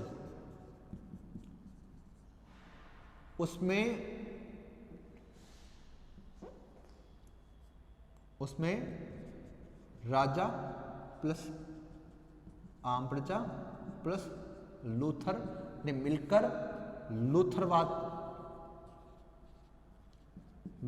या लूथर के जो समर्थन में जो बातें थी उसके लिए आंदोलन किया, या कह सकते हो उन्होंने विरोध किया। अब आंदोलन विरोध किया अप्रैल 1529 में, उनमें राजा भी शामिल हो गए, आम प्रजा भी शामिल हो गई और उन्होंने मिलकर क्या है कि विद्रोह किया कि हम ये बात नहीं मानेंगे, हम स्पीयर ने जो भी हमें बोला है हम लूथरवाद का समर्थन करेंगे और लूथरवाद के लिए हम लड़ेंगे।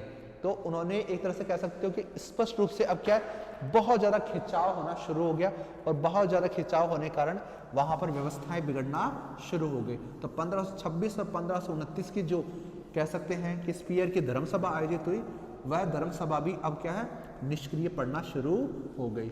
और इसी कारण क्या है, राजाओं के सहयोग के साथ में मिलकर उन्होंने क्या किया, लूथर ने इसका विद्रोह करना शुरू कर दिया और यह विद्रोह आगे से आगे बढ़ता रहा। अब हम इसके आगे भी बात करते हैं कि इसके पश्चात उन्होंने क्या किया। तो 1530 में ऑक्सबर्ग की स्वीकृति मिली। हाँ, 1530 में ऑक्सबर्ग की स्वीकृति, 1530 में ऑक्सबर्ग की स्वीकृति। ये ऑक्सबर्ग की स्वीकृति क्या है? ऑक्सबर्ग की स्वीकृति क्या है, ये कौन दे रहा है? ऑक्सबर्ग है जर्मनी में, ऑक्सबर्ग है जर्मनी में। ठीक है, तो यह है जर्मनी में स्थित है ऑक्सबर्ग। अब मैं आपको बताता हूं ये हुआ क्या है। ऑक्सबर्ग जो स्थल है वो जर्मनी में स्थित है, इसके आगे की बात हम करते हैं। अब जो 1530 में ऑक्सबर्ग की जो स्वीकृति वो कैसे हुई कि जो जर्मनी का पूर्व राजा था, जर्मनी का जो पूर्व राजा था वो इन विद्रोहों को संभाल नहीं पा रहा था। जो ये विद्रोह लगातार हो रहे थे, ये धर्म के नाम पर जो विवाद बढ़ रहा था आगे से आगे, वो उसे संभाल नहीं पा रहा था। तो जो राजा था चार्ल्स, पूर्व राजा जो था चार्ल्स, वो ये चीज संभाल नहीं पा रहा था। तो उसने क्या है, राजगद्दी त्याग दी, राजगद्दी उसने त्याग दी। किसके पक्ष में? फर्डिनेंड के नेतृत्व में, फर्डिनेंड के लिए उन्होंने राजगद्दी त्याग दी। अब जब फर्डिनेंड नया राजा बना तो उसने इस स्थिति को समझा। अब समझा तो उसने क्या है कि लूथर के समर्थकों से बात की, लूथर से बात की और संधि की, ऑक्सबर्ग की संधि की उसने। 1530 में उसने क्या किया, ऑक्सबर्ग की संधि कर ली। अब ये संधि क्या कहती है कि जो लूथर के जो समर्थक है, लूथर के जो समर्थक है या जो लूथर को मानते हैं, लूथर को जो मानने वाले लोग हैं वो प्रोटेस्टेंट कहलाएंगे, प्रोटेस्टेंट कहलाएंगे, प्रोटेस्टेंट हो गए। तो जो भी प्रजा लूथर को मानना चाहती है जर्मनी की, वो प्रोटेस्टेंट अनुयायी हो जाएंगे। इस किसी प्रकार से हम उन्हें रोकेंगे नहीं, उनको वो के वो अधिकार मिलेंगे जिस प्रकार से वो कैथोलिक थे। ठीक है, तो लूथर के समर्थक क्या कहलाए, प्रोटेस्टेंट कहलाए और प्रजा को अधिकार दे दिया कि आप अपने अनुसार संप्रदाय चूज कर सकती हो। दूसरा कि 1526 से पूर्व, 1526 से पूर्व जो संपत्तियां प्रोटेस्टेंट ने अर्न की थी, प्रोटेस्टेंट संप्रदाय के लोगों ने जो अर्न की थी, उस पर प्रोटेस्टेंट संप्रदाय का ही अधिकार होगा। ठीक है, जो प्रोटेस्टेंट संप्रदाय ने अर्न किया 1526 के बाद में, उस पर अधिकार किसका है? प्रोटेस्टेंट संप्रदाय का ही रहेगा। अब बात की कैथोलिकों के लिए। कैथोलिक जो है उनके लिए कहा कि जो कैथोलिक संप्रदाय के लोग हैं, वो कैथोलिक संप्रदाय के लोग अगर प्रोटेस्टेंट होते हैं तो उनको कैथोलिक संपत्ति छोड़नी होगी, कैथोलिकों की संपत्ति छोड़नी पड़ेगी।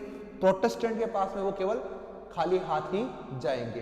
तो यह भी बात उन्होंने यहां पर की कि आखिरकार आपको किसी प्रकार का संपत्ति ले जाने का अधिकार हमारे यहां से नहीं है। अब उसके बाद में क्या हुआ? अब उसके बाद में उन्होंने कहा है कि कैथोलिक जो बहुल क्षेत्र है, यानी कहीं कहीं पे कैथोलिक ज्यादा है, तो उन क्षेत्रों में लूथरवाद के अगर समर्थक कम है तो उनको सुरक्षा दी जाएगी, उनको सुरक्षा दी जाएगी, कैथोलिक उन्हें परेशान नहीं कर सकते। तो इस प्रकार की भी उन्होंने शर्तें रखी थी। तो ऑक्सबर्ग में इस प्रकार से हुआ। फिर सुरक्षा की बात हो गई। फिर इसके बाद में लूथरवाद को क्या है? मान्यता प्राप्त हो गई। इससे क्या है? लूथरवाद को क्या है? मान्यता प्राप्त हो गई कि लूथर के विचार आगे से आगे संग्रहित रहेंगे। ठीक है, लूथर के विचार आगे से आगे रहेंगे। तो लूथरवाद को समर्थन मिला, लूथरवाद के जो अनुयायी थे उन्हें सुरक्षा मिल गई। कैथोलिक अगर प्रोटेस्टेंट बनेगा तो संपत्ति त्यागनी होगी, और 1526 से पूर्व जो भी संपत्ति उन्होंने अर्न की वो उनके पास रहेगी, और लूथर के विचारों को अपनाने वाले प्रोटेस्टेंट कहलाएंगे। और प्रजा को अधिकार दे दिया कि आप अपने मन के अनुसार संप्रदाय चुन सकते हैं। तो ये हो गया। परंतु लगभग बात कर सकते हैं हम कि जब ये ऑक्सबर्ग की संधि हो गई है, ऑक्सबर्ग की स्वीकृति मिल चुकी है, तो उसके बाद में क्या हुआ है? अब ऑक्सबर्ग की स्वीकृति मिल गई है। अब ऑक्सबर्ग की स्वीकृति के बाद में क्या हुआ है? आखिरकार फर्डिनेंड नए राजा बन गए। अब फर्डिनेंड से पूर्व आखिरकार ऐसी क्या स्थिति थी? तो कहा जाता है कि बीच में फर्डिनेंड के शासन से पूर्व जर्मनी में गृह युद्ध की स्थिति, और उसी गृह युद्ध की स्थिति के कारण परेशान होकर चार्ल्स ने गद्दी त्यागी थी। तो वो गृह युद्ध कैसे रहा? कैथोलिकों और प्रोटेस्टेंटों के बीच में रहा। बहुत ज्यादा मारकाट होने लग गई, और इसी मारकाट से परेशान होकर उन्होंने क्या किया कि प्रोटेस्टेंटों को अपने समर्थन में ले लिया। तो इस प्रकार हमारा ये जो टॉपिक है यहाँ पर लगभग हमारा कंप्लीट हो जाता है मार्टिन लूथर का। अब हम बात करते हैं यहाँ पर मार्टिन लूथर की शिक्षाएं। ठीक है, कि मार्टिन लूथर की क्या क्या शिक्षाएं हैं।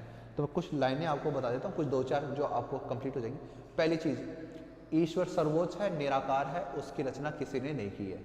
दूसरी बात, ईसा मसीह ईश्वर के पुत्र हैं, ईसा मसीह ईश्वर के पुत्र हैं। तीसरी बात की गई कि आर्क, बिशप, पादरी, पोप, यह एक तरह से कह सकते हो किसी भी प्रकार से किसी भी चीज में वो है सहयोगी नहीं है।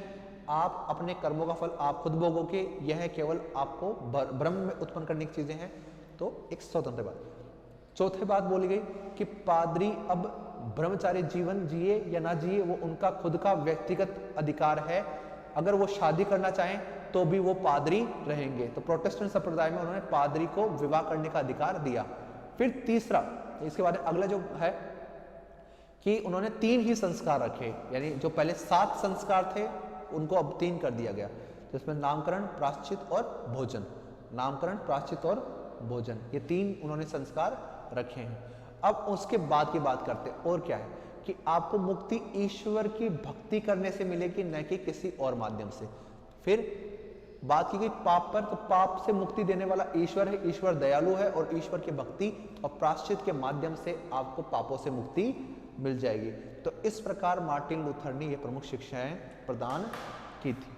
ठीक है, और अब क्या है, मार्टिन लूथर जो है वो मुख्यतः राजाओं को चर्च की संपत्ति जब्त करने के लिए ज्यादा कहता था, तो इस कारण वो काफी ज्यादा फेमस रहे और उनका काफी ज्यादा योगदान वहां पर रहा। अब हम बात करते हैं कि उनके बाद में कौन हुए। आखिरकार मार्टिन लूथर ही तो अकेले थोड़ी थे, उनके पश्चात भी तो कुछ लोग थे। अब हम बात करते हैं ज़्विंगली के लिए। अगले जो सुधारक है वो है ज़्विंगली।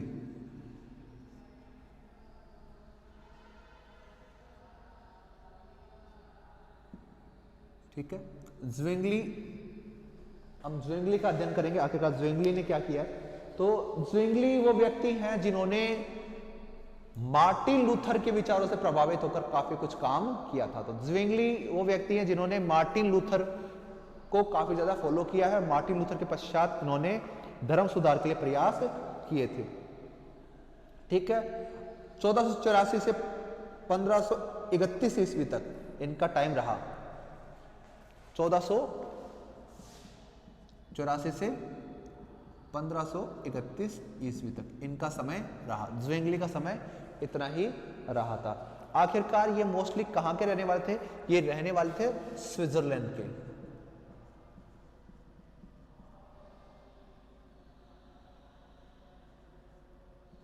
स्विट्जरलैंड के ये रहने वाले थे और ये एक आम व्यक्ति थे और इन पर क्या है, काफी ज्यादा प्रभाव था मार्टिन लूथर का। मार्टिन लूथर की जो शिक्षाएं थी उनका इन पे काफी ज्यादा प्रभाव था और इनका जन्म 1484 ईस्वी में हुआ था। और इन्होंने क्या है कि बहुत जल्दी ही इन्होंने क्या है, इनको फॉलो करना शुरू कर दिया था। मार्टिन लूथर को फॉलो करना शुरू कर दिया था और इन्होंने एक रिफॉर्म्ड चर्च यानी प्रतिवादी चर्च स्थापित की थी। इन्होंने प्रतिवादी चर्च स्थापित की थी, इन्होंने रिफॉर्म्ड चर्च स्थापित की थी। मार्टिन लूथर के विचार से प्रभावित थे। पोप की जो बुराइयां थी, अनैतिकता था, इन्होंने भी काफी विरोध किया। स्विट्जरलैंड में इन्होंने काफी ज्यादा जागृति लाई। स्विट्जरलैंड में इन्होंने अपने विचारों को काफी ज्यादा प्रसारित किया। परंतु रहा यह कि इन्होंने जब प्रचार प्रसार किया तो स्विट्जरलैंड में क्या गृह युद्ध भी हुआ। गृह युद्ध क्यों हुआ? कैथोलिकों और ज्विंगली के मध्य ये हुआ है। ठीक है, कैथोलिकों और ज्वेलिंग के बीच में काफी वाद विवाद रहा और इसी कारण यहाँ पर गृह युद्ध की स्थिति रही। इन्होंने रिफॉर्म्ड चर्च स्थापित की, प्रतिवादी चर्च है। स्विट्जरलैंड में इनका जन्म हुआ। मार्टिन लूथर को काफी ज्यादा फॉलो करते थे। मार्टिन लूथर के विचारों से काफी ज्यादा इनके सिमिलर है और ज्विंगली ने काफी ज्यादा, एक तरह से कह सकते हो कि पोप का बहुत ज्यादा विरोध किया। परंतु कुछ समय के लिए इन्होंने पोप का सहयोग, कैथोलिकों के साथ इन्होंने मैत्री स्थापित करने का भी प्रयास किया था, तो परंतु ये सफल नहीं रहा और 1531 ईस्वी में जो है गृह युद्ध के कारण इनकी मृत्यु हो जाती है बाद में। और मोस्टली प्रोटेस्टेंट और कैथोलिकों को यहाँ पर इसी गृह युद्ध के कारण मान्यता मिलती है। गृह युद्ध में इनकी मृत्यु हो जाती है। अब इसी समय इनको प्रोटेस्टेंट और कैथोलिकों दोनों को मान्यता मिलती है स्विट्जरलैंड में। पहले कैथोलिक थे परंतु बाद में प्रोटेस्टेंटों को मान्यता मिल जाती है। इस प्रकार ज्विंगली के प्रयासों के कारण स्विट्जरलैंड में प्रोटेस्टेंट और कैथोलिक संप्रदाय बस जाते हैं। ठीक है, तो यह हमारा ज्विंगली भी कंप्लीट हो चुके हैं। अब हम इसके आगे की बात कर लेते हैं। ज्विंगली के बाद में जो एक प्रमुख व्यक्ति है वो काल्विन है। ठीक है, जिनका फेमस मत है काल्विनवाद। ठीक है, तो काल्विन एक अलग व्यक्ति है जिन्होंने अपने समय में काफी ज्यादा, कह सकते हो कि मार्टिन लूथर का बहुत अच्छे से इन्होंने साथ निभाया। मार्टिन लूथर के विचारों को काफी ज्यादा आगे बढ़ाया। तो हम अब बात करते हैं काल्विन की। काल्विन जो है उनका जो मत है वो कहलाता है काल्विन वाद। कौन सा है? काल्विन वाद है। काल्विन जो है वो क्या है? एक समर्थक है इन्हीं के। 1509 ईस्वी से लेकर 1564 ईस्वी के बीच में ये रहे। 1509 से 1564 ईस्वी, 9 से 64 ईस्वी के बीच में इनका जीवन काल रहा। ठीक है, तो ये मुख्यतः है कि मार्टिन लूथर के समर्थक थे। मार्टिन लूथर का ये समर्थन कर रहे थे। मार्टिन लूथर के विचारों को इन्होंने फॉलो किया है। 1509 में इनका जन्म होता है फ्रांस में इनका जन्म होता है। फ्रांस में ये रह रहे थे और इन्होंने लगभग, ये जब 24 साल की आयु के थे तो इन्होंने प्रोटेस्टेंट संप्रदाय अपना लिया था और ये मार्टिन लूथर के विचारों से काफी ज्यादा प्रभावित थे और मार्टिन लूथर के विचारों को इन्होंने आगे से आगे बढ़ाया। मार्टिन लूथर ने जो भी विचार रखे या जो भी उनका काम था उनको बहुत ज्यादा विकसित करने के लिए, आप कह सकते हो प्रसारित करने में काल्विन का बहुत बड़ा योगदान है। तो उन्होंने ये कह सकते हो कि मार्टिन लूथर जो है उनका काफी ज्यादा सहयोग किया। लूथर के बाद में अगर पूरे यूरोप में कुछ फेमस है तो वो काल्विनवाद है। परंतु क्या है कि इन्होंने क्या है कि इनका अध्ययन आखिरकार इनका ज़्यादा ऐसे काल्विनवाद कैसे फेमस हुआ, क्योंकि इन्होंने धर्म का अध्ययन किया था, इन्होंने धर्म का अध्ययन किया था। तो अब हम बात करें तो जैसे हम ज्वेंगली की बात की, उनका कोई अलग से मत नहीं है, परंतु काल्विन का क्यों है, क्योंकि उन्होंने धर्म का अध्ययन किया था और धर्म के अध्ययन पे उन्होंने अपना एक अलग संप्रदाय स्थापित किया। और ये धर्म का अध्ययन उन्होंने कहाँ किया था, पेरिस में। पेरिस में रहकर इन्होंने धर्म का अध्ययन किया था। धर्म का अध्ययन करने से उन्होंने प्रोटेस्टेंट के बारे में जाना और प्रोटेस्टेंट के विचारों से प्रभावित होकर इन्होंने प्रोटेस्टेंट संप्रदाय अपना लिया और 24 वर्ष की आयु में प्रोटेस्टेंट बन गए। परंतु क्या है, फ्रांस में इनको सपोर्ट नहीं किया गया। फ्रांस के लोगों से यानी बहुत ज़्यादा यानी कैसे तो लड़ाई होने लगी। तो लड़ाई के कारण क्या है, उन्हें फ्रांस छोड़कर जाना पड़ा स्विट्जरलैंड जाना पड़ा और स्विट्जरलैंड इन्होंने काफ़ी समय तक वहाँ पर निवास किया। स्विट्जरलैंड रहे, वहाँ पर उन्होंने यानी स्विट्जरलैंड, फ्रांस से वो कहाँ चले गए, स्विट्जरलैंड। और स्विट्जरलैंड में जब गए तो institute of Christian religion Switzerland में इन्होंने लिखा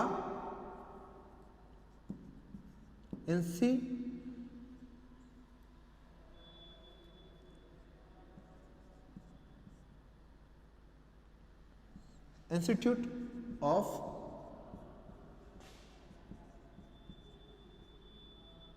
Christian religion, institute of Christian religion, ये एक पुस्तक है, ठीक है, स्विट्जरलैंड में लिखी गई। काल्विन ने इस पुस्तक की रचना की है, इंस्टीट्यूट ऑफ क्रिश्चियन रिलीजन। और ये पुस्तक किसके लिए है, प्रोटेस्टेंट संप्रदाय के मत है इसमें, प्रोटेस्टेंट संप्रदाय के विचार और उससे जुड़ी शिक्षाएं इसमें संग्रहित है। प्रोटेस्टेंट संप्रदाय में इस पुस्तक का बहुत अधिक महत्व है। तो इस प्रकार क्या है कि काल्विन ने प्रोटेस्टेंट संप्रदाय के लिए यहाँ पर स्विट्जरलैंड में एक पुस्तक की रचना की जिसे कहते हैं इंस्टीट्यूट ऑफ क्रिश्चियन रिलीजन। तो वहाँ पर उन्होंने एक पुस्तक की रचना की और इसी पुस्तक ने उन्होंने काफ़ी कह सकते हो कि जो प्रोटेस्टेंट संप्रदाय है उसको ज़्यादा प्रसारित किया। अब हम आगे बात करते हैं, इसके आगे और क्या है कि 1536 में ये चले गए जिनेवा, ठीक है, 1536 में कहाँ चले गए, जिनेवा, और जिनेवा जाकर ये रहने लग गए। अब यहाँ से क्या चले गए, 1536 में ये चले गए जिनेवा चले गए और 1564 ईस्वी तक, जब तक इनकी मृत्यु नहीं होती तब तक वो जिनेवा ही रहे। तो अंतिम समय तक ये जिनेवा रहे। तो जो काल्विन है वो प्रोटेस्टेंट संप्रदाय के बाद में दूसरा फेमस संप्रदाय है। अब इस संप्रदाय के लोग कहां कहां हैं, France, England, Germany, Switzerland, Poland, Netherland. तो मुख्य तौर पे इन्हीं क्षेत्रों में वो प्रसारित है। काल्विन के जो समर्थक है वो निवास कर रहे हैं स्विट्जरलैंड में, Dutch, Netherland, England, France, Scotland और जर्मनी। डच और स्कॉटलैंड और है, ठीक है, डच और स्कॉटलैंड और है। इन क्षेत्रों में France, England, Germany, Switzerland, Poland, Netherland, Dutch, Scotland, इन क्षेत्रों में उनके समर्थक निवास करते हैं। तो 1536 से 1564 में जिनेवा रहे। जिनेवा में उनका अंतिम समय व्यतीत हुआ। इन्होंने इंस्टीट्यूट ऑफ क्रिश्चियन रिलीजन लिखी जो प्रोटेस्टेंट संप्रदाय की एक मुख्य पुस्तक है। और स्विट्जरलैंड इनको आना पड़ा फ्रांस छोड़कर, क्योंकि वहाँ पर प्रोटेस्टेंट संप्रदाय का विरोध चल रहा था और इनको विरोध का सामना करना पड़ रहा था। इसी कारण वो वहाँ से चलकर यहाँ आ गए। 24 वर्ष की आयु में इन्होंने प्रोटेस्टेंट संप्रदाय अपना लिया। धर्म का इन्होंने गहन अध्ययन पेरिस में किया और काल्विन का जो मत है वो क्या कहलाता है, काल्विनवाद कहलाता है। अब हम बात करते हैं इसके अगले टॉपिक पे, ठीक है। अब बात करते हैं एंग्लिकनवाद।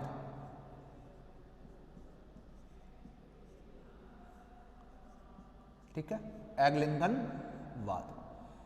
अब ये एंग्लिकनवाद क्या है? एंग्लिकनवाद कोई समर्थक नहीं है, यह राजा का प्रयास है। यह किसी धर्म सुधारक का प्रयास नहीं है, यह एक राजा का प्रयास है जिसने एक अलग संप्रदाय स्थापित कर दिया।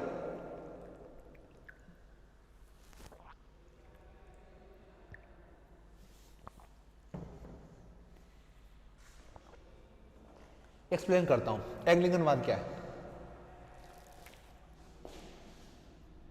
शासक था हेनरी अष्टम, ठीक है, शासक था हेनरी अष्टम। और हेनरी अष्टम जो थे उन्होंने सुधार के प्रयास किए थे धर्म में। अब उस समय सुधार के प्रयास कैसे किए मैं आपको बता देता हूं।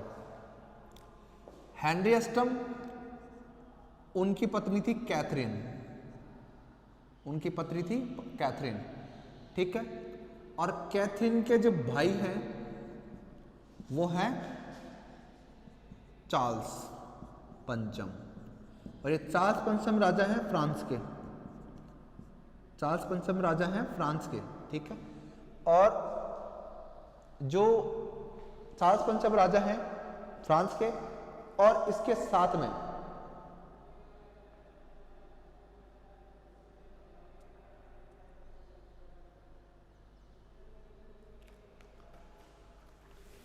इसके बाद में हेनरी अष्टम के बाद में जो राजा बनता है वो है एडवर्ड सिक्स्थ, एडवर्ड छठा राजा बनता है इसके बाद में।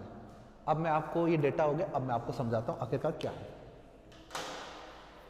जो पोप है उसे धर्माधिकारी माना जाता है, परंतु क्या है कि धर्म सुधार आंदोलन के समय तक पोप जो है बहुत सी चीजों पर कंट्रोल रखता था। राज्य पे कंट्रोल रखता था, राजाओं पे कंट्रोल रखता था, सामंतों पे कंट्रोल रखता था। राजा सामंत सब चीजों पे उसका कंट्रोल था। राजा कौन बनेगा पोप डिसाइड करके भेजता था, पोप की स्वीकृति जरूरी थी। सामंत किसको बनाना है, पोप की स्वीकृति जरूरी है। अधिकारी किसे बनाना है, पोप की स्वीकृति जरूरी थी। राजा विवाह किससे करेगा, सामंत विवाह किससे करेगा। सामंत को वैवाहिक संबंध बनाने के लिए, राजा को वैवाहिक संबंध बनाने के लिए पोप की स्वीकृति चाहिए थी, यानी पोप से स्वीकृति लेने के बाद में ही वो किसी और से विवाह कर सकते थे। अब बहुत बात होती विवाह करना, एक विवाह वो कर सकते थे, दूसरे विवाह यानी अगर जो पिछला विवाह उसे रद्द करना होता था, यानी उसे रद्द करना है तो उसकी स्वीकृति पोप से लेनी होती थी। सामंत भी ऐसा, राजा भी ऐसा करते थे। परंतु हुआ ऐसा कि हेनरी अष्टम जब इंग्लैंड के राजा थे तो इनको किसी एक दासी के साथ प्रेम हो गया था, इनको दासी के साथ प्रेम हो गया था और वो उससे शादी करना चाहते थे, वो इससे शादी करना चाहते थे। परंतु उनका विवाह पहले ही कैथरीन से हो चुका था, उनका विवाह पहले से ही कैथरीन से हो चुका था, जो फ्रांस की राजकुमारी थी और चार्ल्स पंचम की क्या है, बहन है। चार्ल्स पंचम की बहन है कैथरीन थी, तो एक प्रभावशाली देश की राजकुमारी है, इसके साथ इसका विवाह था। तो हेनरी अष्टम ने क्या किया, अपील भेजी किसके पास में, पोप के पास में, कि आप ये विवाह रद्द कर दो, आप ये विवाह हमारा रद्द कर दो। हेनरी अष्टम ने कैथरीन से विवाह से मुक्ति चाहता था, तो उन्होंने अपील भेजी पोप के पास में, परंतु पोप ने बात टाल दी, मना नहीं किया, क्योंकि राजा मना कैसे करे, सीधा मना नहीं कर सकता, पता नहीं कल क्या पैसे ना आए तो लाभ के कारण, और स्वीकृति भी नहीं दी और अस्वीकृति भी नहीं दी, इसको भी खुश रखा और इसको भी खुश रखा। क्योंकि चार्ल्स पंचम की जो सेना है वो रोम को सुरक्षा दे रही थी, रोम जो राज्य है था पोप का, वहां पर चार्ल्स की सेना लगी हुई थी, चार्ल्स की सेना पोप को सुरक्षा दे रही थी। तो वो जो पोप उस समय थे वो चार्ल्स पंचम से बड़ा डरते थे। चार्ल्स पंचम से डर के कारण वो क्या है, इस विवाह को अस्वीकृत नहीं कर सकते थे, और हेनरी से भी वो दोस्ती चाहते थे तो उनको मना नहीं कर सकते थे, तो उन्होंने बात टाल दी। अब हेनरी को आ गया गुस्सा और उन्होंने क्या है कि पोप से संपर्क तोड़ दिया, चर्च की जो संपत्ति है उसको जब्त कर लिया, सारे चर्च की संपत्ति है उसे जब्त कर लिया गया और चर्च का पैसा रोक लिया उन्होंने, चर्च को पैसा देना बंद हो गए, चर्च के पास पैसा नहीं आ रहा, चर्च की संपत्ति रुक चुकी है। अब हेनरी अष्टम ने चर्च से संबंध तोड़ दिए, अब चर्च से संबंध तोड़ दिए और अपनी ही चर्च एंग्लिकनवाद स्थापित कर दी। इस प्रकार कैथोलिकों से खुद को अलग करके एंग्लिकनवाद स्थापित कर दिया। अब वो क्या है, जो राजा है वो ही वहां पर पादरी नियुक्त कर रहा है चर्च में, और वो ही क्या है, सभी धर्मों को कंट्रोल करना शुरू हो गया। अब जो एडवर्ड सिक्स थे हेनरी अष्टम के बाद में, एडवर्ड सिक्स्थ राजा बनते हैं। कहा जाता है कि हेनरी अष्टम ने अपने भाई के लिए गद्दी त्याग दी और अपनी प्रेमिका से शादी कर ली थी। फिर एडवर्ड जो सिक्स्थ है उनके नेतृत्व में गद्दी त्याग दी, एडवर्ड सिक्स्थ राजा बन गए। अब राजा बनते इन्होंने क्या है, प्रोटेस्टेंट संप्रदाय को अपना लिया। अब इन्होंने क्या है, प्रोटेस्टेंट संप्रदाय को अपना लिया। अब प्रोटेस्टेंट संप्रदाय को इन्होंने अपना लिया तो एक प्रकार से कहा जाए तो अब क्या है, यहाँ पर जो संभावनाएं थी कि आखिरकार कुछ हो सकता है वो खत्म हो गया। हेनरी अष्टम ने पोप की संपत्तियां जब्त की थी, वहां पर आगे जाकर एडवर्ड ने तो क्या किया, अपना धर्म क्या है, अपनी जो निष्ठा है वो लूथर के प्रति समर्पित कर दी और प्रोटेस्टेंट संप्रदाय अपना लिया और उसको इंग्लैंड में स्वीकृति मिल गई।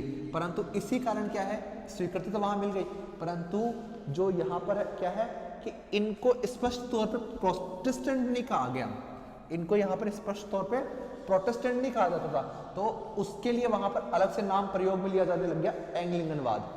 एंग्लिकनवाद प्रयोग होने लग गया, प्रोटेस्टेंट का ही प्रभाव है परंतु उसका नाम एंग्लिकनवाद है। काल्विन लूथर को फॉलो कर रहा है परंतु काल्विन का जो मत है वो काल्विनवाद कहलाया। तो इस प्रकार जितने भी धर्म सुधारक थे वो हम पूरे पढ़ चुके हैं।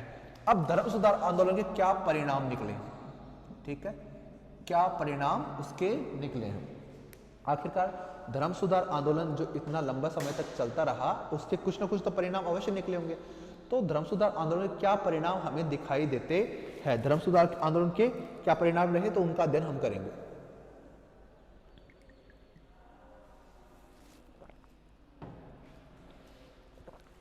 धर्म सुधार के परिणाम, तो जो पहला परिणाम मिला वो हमें मिला कि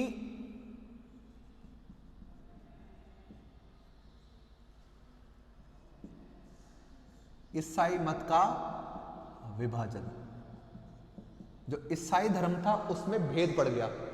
तो जितना भी बड़ा यूरोपीय साम्राज्य था उसमें सभी जगह इनका विरोध हुआ। तो जो कैथोलिक और प्रोटेस्टेंट ही नहीं, फिर एंग्लिकनवाद, काल्विनवाद, ये जो प्रमुख मत प्रयोग में आए, तो इससे क्या है कि ईसाई मत टुकड़ों में बट गया, ईसाइयों के मध्य भेद पड़ गया, ईसाई अब अलग अलग हो चुके थे। ईसाई राज्य में जो एकजुटता थी, सभी राज्य कैथोलिक राज्य थे, कैथोलिक संप्रदाय को मानने वाले थे, अब वह अलग अलग संप्रदाय को मानने लग गए और ईसाइयों के मध्य विभाजन उत्पन्न हो गया। तो इसके कारण क्या है, एक ये स्थिति उत्पन्न हुई। फिर इसके बाद में क्या हुआ कि ईसाई मत का विभाजन हो गया, फिर इससे हुआ राष्ट्रीयता का विकास। दूसरा क्या हुआ, राष्ट्रीयता का विकास।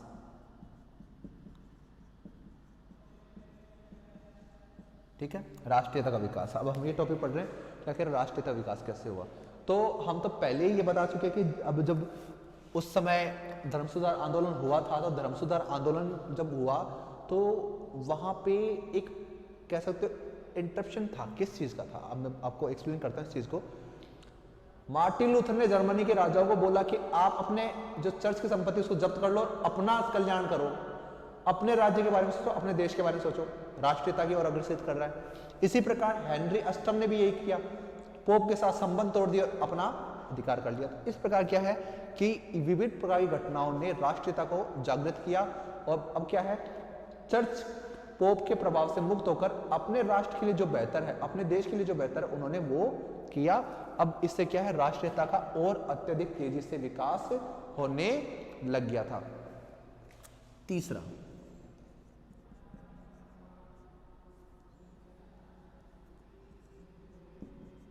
वैज्ञानिकता का विकास।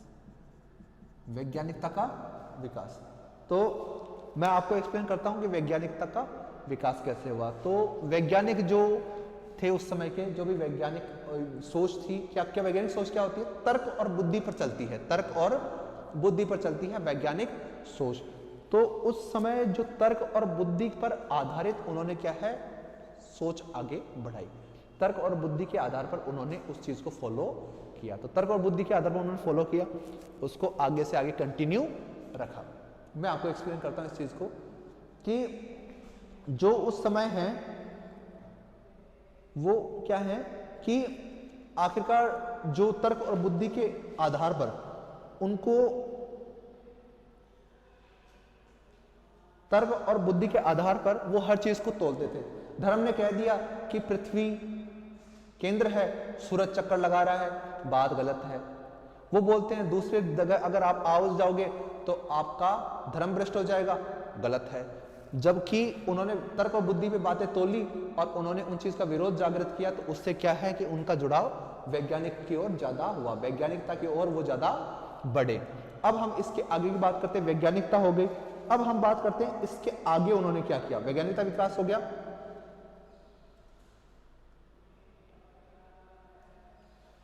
इससे क्या वैज्ञानिक विकास होने के बाद में पूंजीवाद आया। अब क्या है कि उस समय जो वहां पर जो लोग सोच के चलते थे कि आखिरकार हमारा धर्म, हमारा कैथोलिक संप्रदाय, हमारा ये, हमारा फलाना, हमारा डिकमाना, बहुत तरह की उस समय बातें चलती थी। परंतु हुआ यह है कि अब जो लोग हैं वो अपने आप को कंट्रोल करने लगते हैं। कैसे, मैं आपको एक्सप्लेन करता हूं, बहुत छोटी चीज में एक्सप्लेन करता हूं। कि पहले सामंत बोल देता था कि मुझे इतना टैक्स चाहिए, देना पड़ता था। चर्च बोलता था हमें इतना टैक्स चाहिए, देना पड़ता था।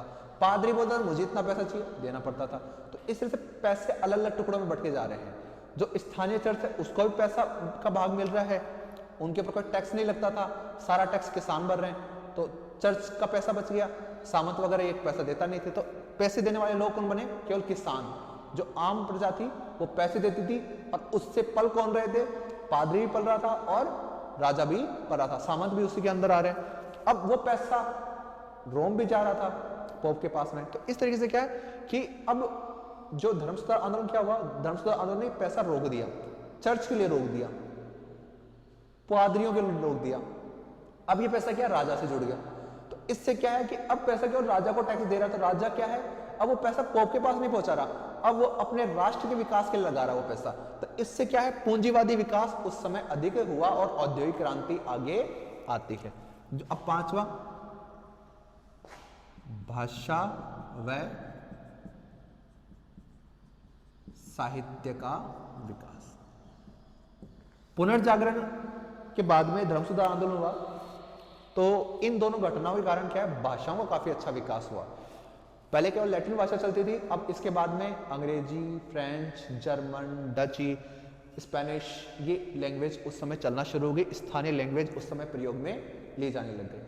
अब उन स्थानीय लैंग्वेजों में क्या है, साहित्य भी लिखा जाने लग गया। बहुत सी किताबें इस समय लिखी गई, जैसे इंस्टीट्यूशन ऑफ क्रिश्चियन रिलीजन, ये लिखी गई, काल्विन ने लिखी। जर्मन भाषा में अनुवाद किया बाइबल का किसने, लूथर ने। तो ये बुक्स क्यों लिखी जा रही है, ठीक है। इसी प्रकार क्रेमर ने भी बुक लिखी है। तो ये बुक्स किसके लिए लिख रहे हैं, वो भाषा उनकी यानी स्थानीय भाषा में वो लिख रहे हैं, और ताकि क्या है, इससे लिटरेचर का विकास हो। तो बहुत सी लिटरेचर इस समय लिखे गए और बहुत ज्यादा इस समय भाषाओं का विकास होता है। अब छठा, पाठ्यक्रम में परिवर्तन। अब पाठ्यक्रम में परिवर्तन आया, कैसे हुआ? पहले जो धार्मिक शिक्षा थे धर्म के स्थान पर अब उन्होंने वैज्ञानिक, तकनीकी और तर्क की शिक्षा देना प्रारंभ कर दिया। तो इस समय क्या है, पाठ्यक्रम में भी काफी ज्यादा परिवर्तन हमें दिखाई देते हैं। तर्क के आधार पर शिक्षा प्रदान की जाने लग गई, पाठ्यक्रम परिवर्तन हो गया। सातवां, शिक्षा का प्रचार प्रसार। अब मैं आपको एक्सप्लेन करता हूँ शिक्षा का प्रचार प्रसार किस प्रकार हुआ। कि अब पहले क्या है, स्थानीय लैंग्वेज हर किसी के लिए उपलब्ध नहीं था शिक्षा। अब क्या है कि धर्म सुधार आंदोलन में शिक्षा पर विशेष बल दिया गया। कैसे दिया गया कि आखिरकार प्रत्येक व्यक्ति को एजुकेटेड किया जाए, जो क्या है हमारे लिए आगे जाकर एक कैसे एजुकेटेड व्यक्ति आगे जाकर हमारे लिए अर्थव्यवस्था का आधार बनेगा, और हमारी अर्थव्यवस्था अच्छी चलेगी तो हमारे राष्ट्र का विकास होगा। तो राष्ट्र के विकास के लिए उन्होंने शिक्षा के प्रसार पे बल दिया। अब इस शिक्षा का प्रसार केवल प्रोटेस्टेंटों के कारण नहीं हो रहा है, कैथोलिकों ने भी सोचा कि अब हमें भी एजुकेटेड होना चाहिए और अच्छा पढ़ाई करनी चाहिए। तो उस समय शिक्षा का प्रसार पे बल दिया जाने लग गया और शिक्षा का काफी ज्यादा प्रचार प्रसार हुआ और बहुत से विश्वविद्यालय उस समय स्थापित हुए थे। तो यह हो गए, पूंजीवादी व्यवस्था हो गया।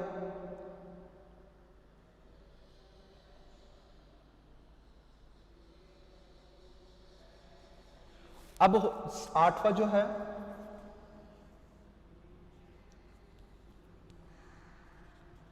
धर्म के नाम पर गृह युद्ध। ठीक है, तो जो पुनर्जागरण के बाद में जब धर्म सुधार आंदोलन हुआ तो उसमें ये देखा गया, पुनर्जागरण में तो बहुत सी चीजों में लोगों को परेशानी हुई, पर यहाँ पे क्या है, गृह युद्ध स्थिति उत्पन्न हो गई धर्म सुधार के कारण। धर्म सुधार में हुआ यह है कि जब यह व्यवस्था चल रही थी तो आसपास में वो लोग एक दूसरे से लड़ रहे थे। क्यों लड़ रहे थे? एक बोल रहा था मैं कैथोलिक को समर्थन हूँ, तो कैथोलिकों के वो लोग लड़ रहे हैं, कोई प्रोटेस्टेंट के लिए लड़ रहा है, कोई एंग्लिकनवाद के लिए लड़ रहा है, कोई काल्विनवाद के लिए लड़ रहा है। तो जो देश था उस देश में व्यवस्था बिगड़ चुकी थी। जर्मनी में गृह युद्ध की स्थिति उत्पन्न हुई, स्विट्जरलैंड में गृह युद्ध की स्थिति उत्पन्न हुई, फ्रांस में भी गृह युद्ध की स्थिति उत्पन्न हुई। तो ये स्थितियां क्यों उत्पन्न हो रही है? क्योंकि उस समय जो अलग अलग संप्रदाय हुए तो अलग अलग संप्रदाय के लोग आपस में टकराने लगे, और इन टकरावों के कारण क्या है, धर्म युद्ध, एक तरह से कहते हैं धर्म के लिए गृह युद्ध की स्थिति उत्पन्न हो गई। तो धर्म के लिए लड़ना शुरू हो गए। अब हम अगली बात करते हैं 9वीं, नैतिकता का विकास। अब क्या सभी लोगों ने बात करनी शुरू हो गई कि बात आखिरकार धर्म सुधार हुआ क्या है कि पोप और पादरी जो धर्म के अधिकारी माने जाते थे उनका नैतिक पतन हो चुका है।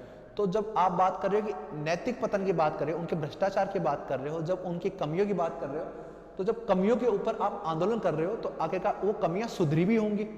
तो इससे क्या हुआ कि धर्म सुधार आंदोलन के कारण नैतिकता का विकास हुआ, वो काफी ज्यादा नैतिक जीवन व्यतीत करने लग गए। पोप और पादरी आदर्श जीवन व्यतीत करने लग गए इसके पश्चात। तो इससे क्या है, आम लोगों में भी नैतिकता का विकास हुआ, और आम लोगों के साथ साथ में पोप सामंत वर्ग भी काफी नैतिक जीवन व्यतीत करने लग गए। तो इससे क्या है, काफी ज्यादा नैतिक विकास हुआ था। आर्थिक विकास, अगला जो पॉइंट है हमारा वो है 10वां, आर्थिक विकास। अब इस समय उस समय बात की जा रही है कि जब राष्ट्रीयता का विकास हुआ तो राष्ट्र का पैसा राष्ट्र के पास रह गया, तो उस राष्ट्र का आर्थिक विकास हुआ। प्लस पूंजीवादी व्यवस्था जब विकसित हुई, यानी पूंजी के लिए यानी व्यापार के लिए जब आखिरकार व्यवस्थाएं विकसित हुई तो उससे भी क्या है, आर्थिक विकास विकसित हुआ। अब जब शिक्षा का प्रसार प्रसार हुआ तो शिक्षा के कारण क्या है, वैज्ञानिक शिक्षा मिली, वैज्ञानिकता कारण आविष्कार हुए, उससे भी आर्थिक विकास हुआ, और शिक्षा में पढ़े लिखे लोगों के आगमन के कारण भी आर्थिक विकास हुआ है। तो इससे क्या है, बहुत ज्यादा आर्थिक विकास उस समय होना शुरू हो जाता है। अब हम बात करते हैं इसका जो 11वां परिणाम है, इसका 10 परिणाम तो हम पढ़ चुके हैं, अब 11वें परिणाम का हम अध्ययन करते हैं कि आखिरकार धर्म सुधार आंदोलन का जो 11वां परिणाम है वो क्या है। और ये 11वां परिणाम पूरा पढ़ने के बाद में हमारा ये चैप्टर कंप्लीट हो जाएगा।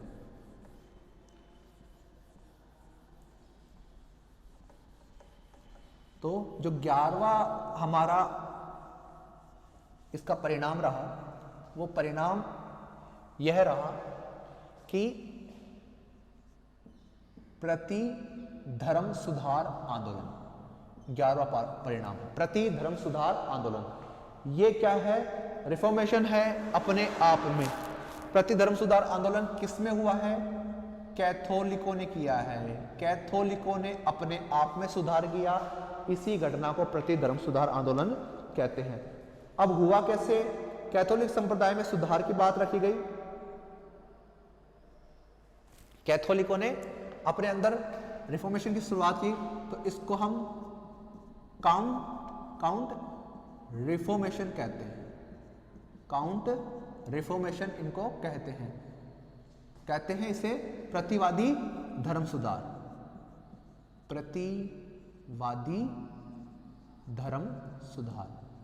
ठीक है, तो कैथोलिक संप्रदाय के जो लोग थे, जब अलग अलग संप्रदाय में विभाजन हो गए तो कैथोलिक जो लोग थे जो कैथोलिकों से बड़े प्रेम करते थे, उन्होंने कुछ चिंतक ऐसे थे जिन्होंने विचार किया कि आखिरकार हमने अपनी कमियों के कारण हमने अपने टुकड़े खुद कर लिए, हमने अपनी कमियों के कारण हमने अपने खुद के टुकड़े खुद कर लिए। आखिरकार हमें इससे मिलेगा क्या, आखिरकार हमें क्या प्राप्त होगा कि आखिरकार हमारा इतना ज्यादा नुकसान यहाँ पर हो रहा है कि हमें किसी भी प्रकार का कोई लाभ प्राप्त नहीं हो रहा है, किसी भी प्रकार का हमें कोई लाभ प्राप्त नहीं हो रहा है। तो आखिरकार उन्होंने काउंट रिफॉर्मेशन किया, इन्हें प्रतिवादी धर्म सुधार किया। किन्होंने किया, कैथोलिक चिंतकों ने ये बात रखी कि आखिरकार हमारे अंदर की बुराइयों ने ही हमारे टुकड़े कर दिए, तो हम अपनी बुराइयों में सुधार करेंगे, तो हमारे अंदर एकता आ जाएगी और हमें एक तरह से क्या कह सकते हो कि अच्छी व्यवस्था मिल जाएगी।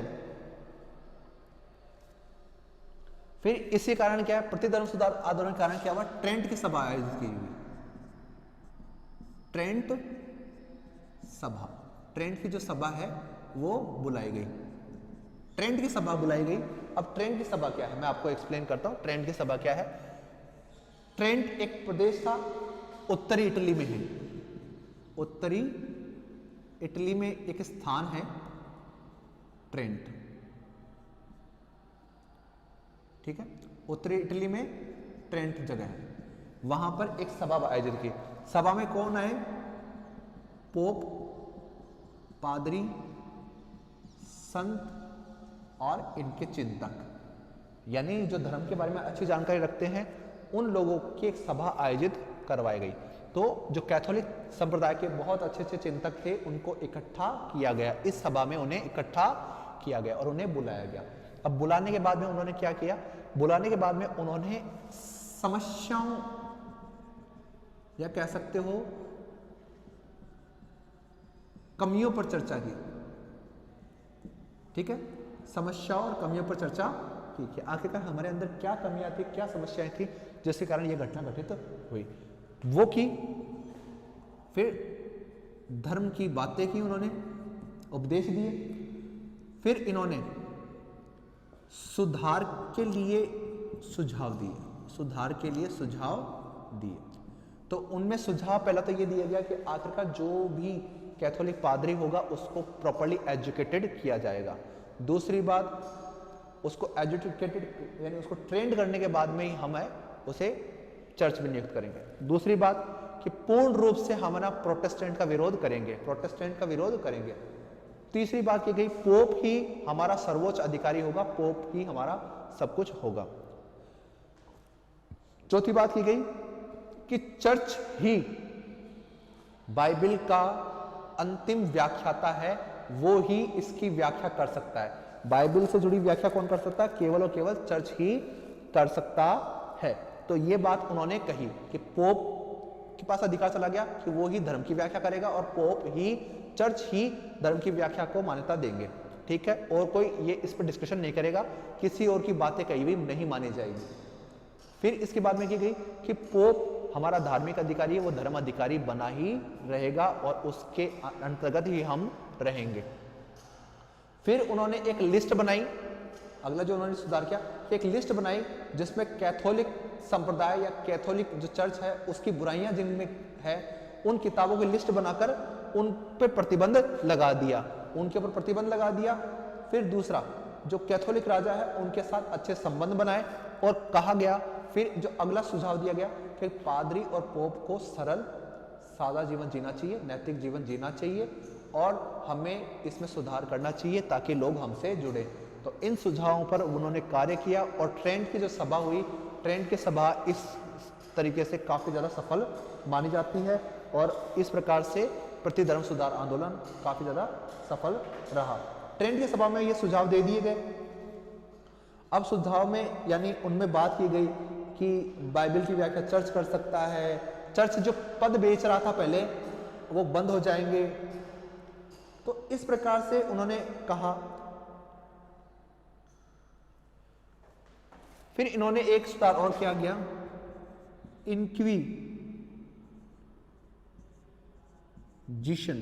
इंक्विजिशन न्यायालय। यह है धर्म के न्यायालय है, धर्म न्यायालय है ये। इसकी स्थापना की गई, इंक्विजिशन न्यायालय की स्थापना की गई धर्म के नाम पर और इसकी स्थापना इसलिए की गई कि धर्म से जुड़े हुए मुद्दों को अलग से हल किया जाए और पोप और जो पादरी है उनके बीच में ये जो विरोध है वो बंद हो जाए। प्लस ये बात की गई कि जो अब क्या है कि ये भाषा प्रयोग कर रहे लैटिन, हर किसी को समझ में आती नहीं है। तो अब पोप ने कहा कि अब हम जो आदेश देंगे या जो हम बातें करेंगे वो हम किस में करेंगे, स्थानीय भाषा, लोक भाषा का भी प्रयोग हम करने की अनुमति यहाँ पर मिल गई। तो इस प्रकार से क्या है, प्रतिधर्म सुधार आंदोलन में ट्रेंट की सभा काफी ज्यादा सक्सेसफुल रही। तो इस प्रकार हमारा क्या है, ये जो टॉपिक है प्रति धर्म सुधार वाला भी कंप्लीट हो गया, कारण हमारा कंप्लीट हो गया। अब इसमें एक छोटा सा और है जिस पर न्यू टाइप क्वेश्चन बन जाता है कई बार, तो वो मैं करवा देता हूं जल्दी से आपको ये भी, कि इसके पश्चात में सोसाइटी ऑफ जेसस,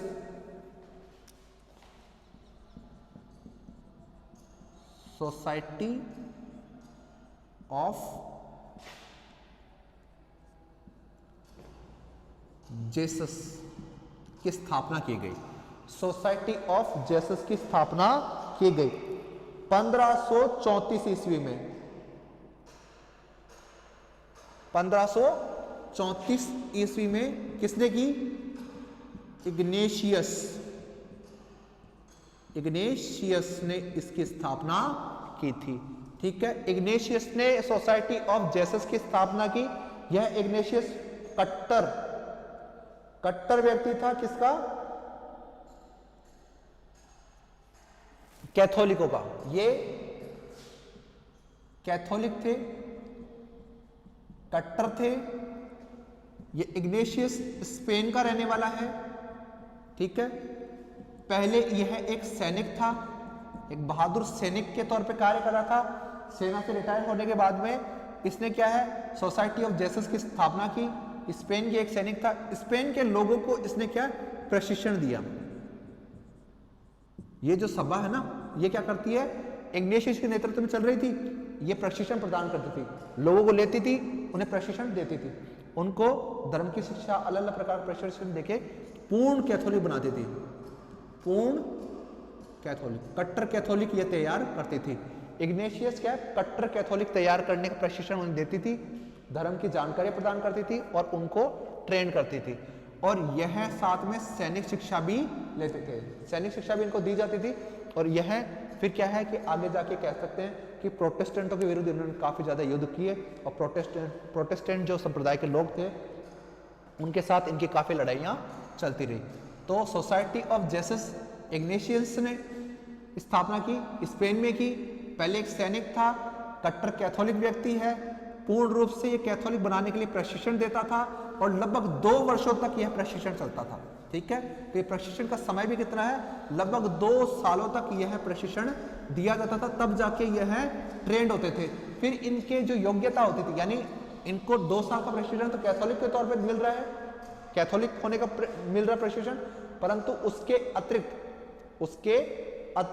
इनको और क्या है कि अब इन्होंने कोई शिक्षक बनने लायक है तो उनको शिक्षक की नियुक्ति मिली, वकील बनने लायक है वकील की नियुक्ति मिली, तो उनको अलग अलग स्थानों पर नियुक्त करवाया ताकि बहुत सी जगह पर इनके प्रशिक्षित व्यक्ति शासन करें और उनका कंट्रोल बना रहे। तो इस प्रकार धर्म सुधार आंदोलन वाला चैप्टर हमारा कंप्लीट हो चुका है। अब हमारा ये धर्म सुधार का चैप्टर लगभग पूरा कंप्लीट हो चुका है। तो हमारा धर्म सुधार भी कंप्लीट हो चुका है, पुनर्जागरण भी हमारा कंप्लीट हो चुका है।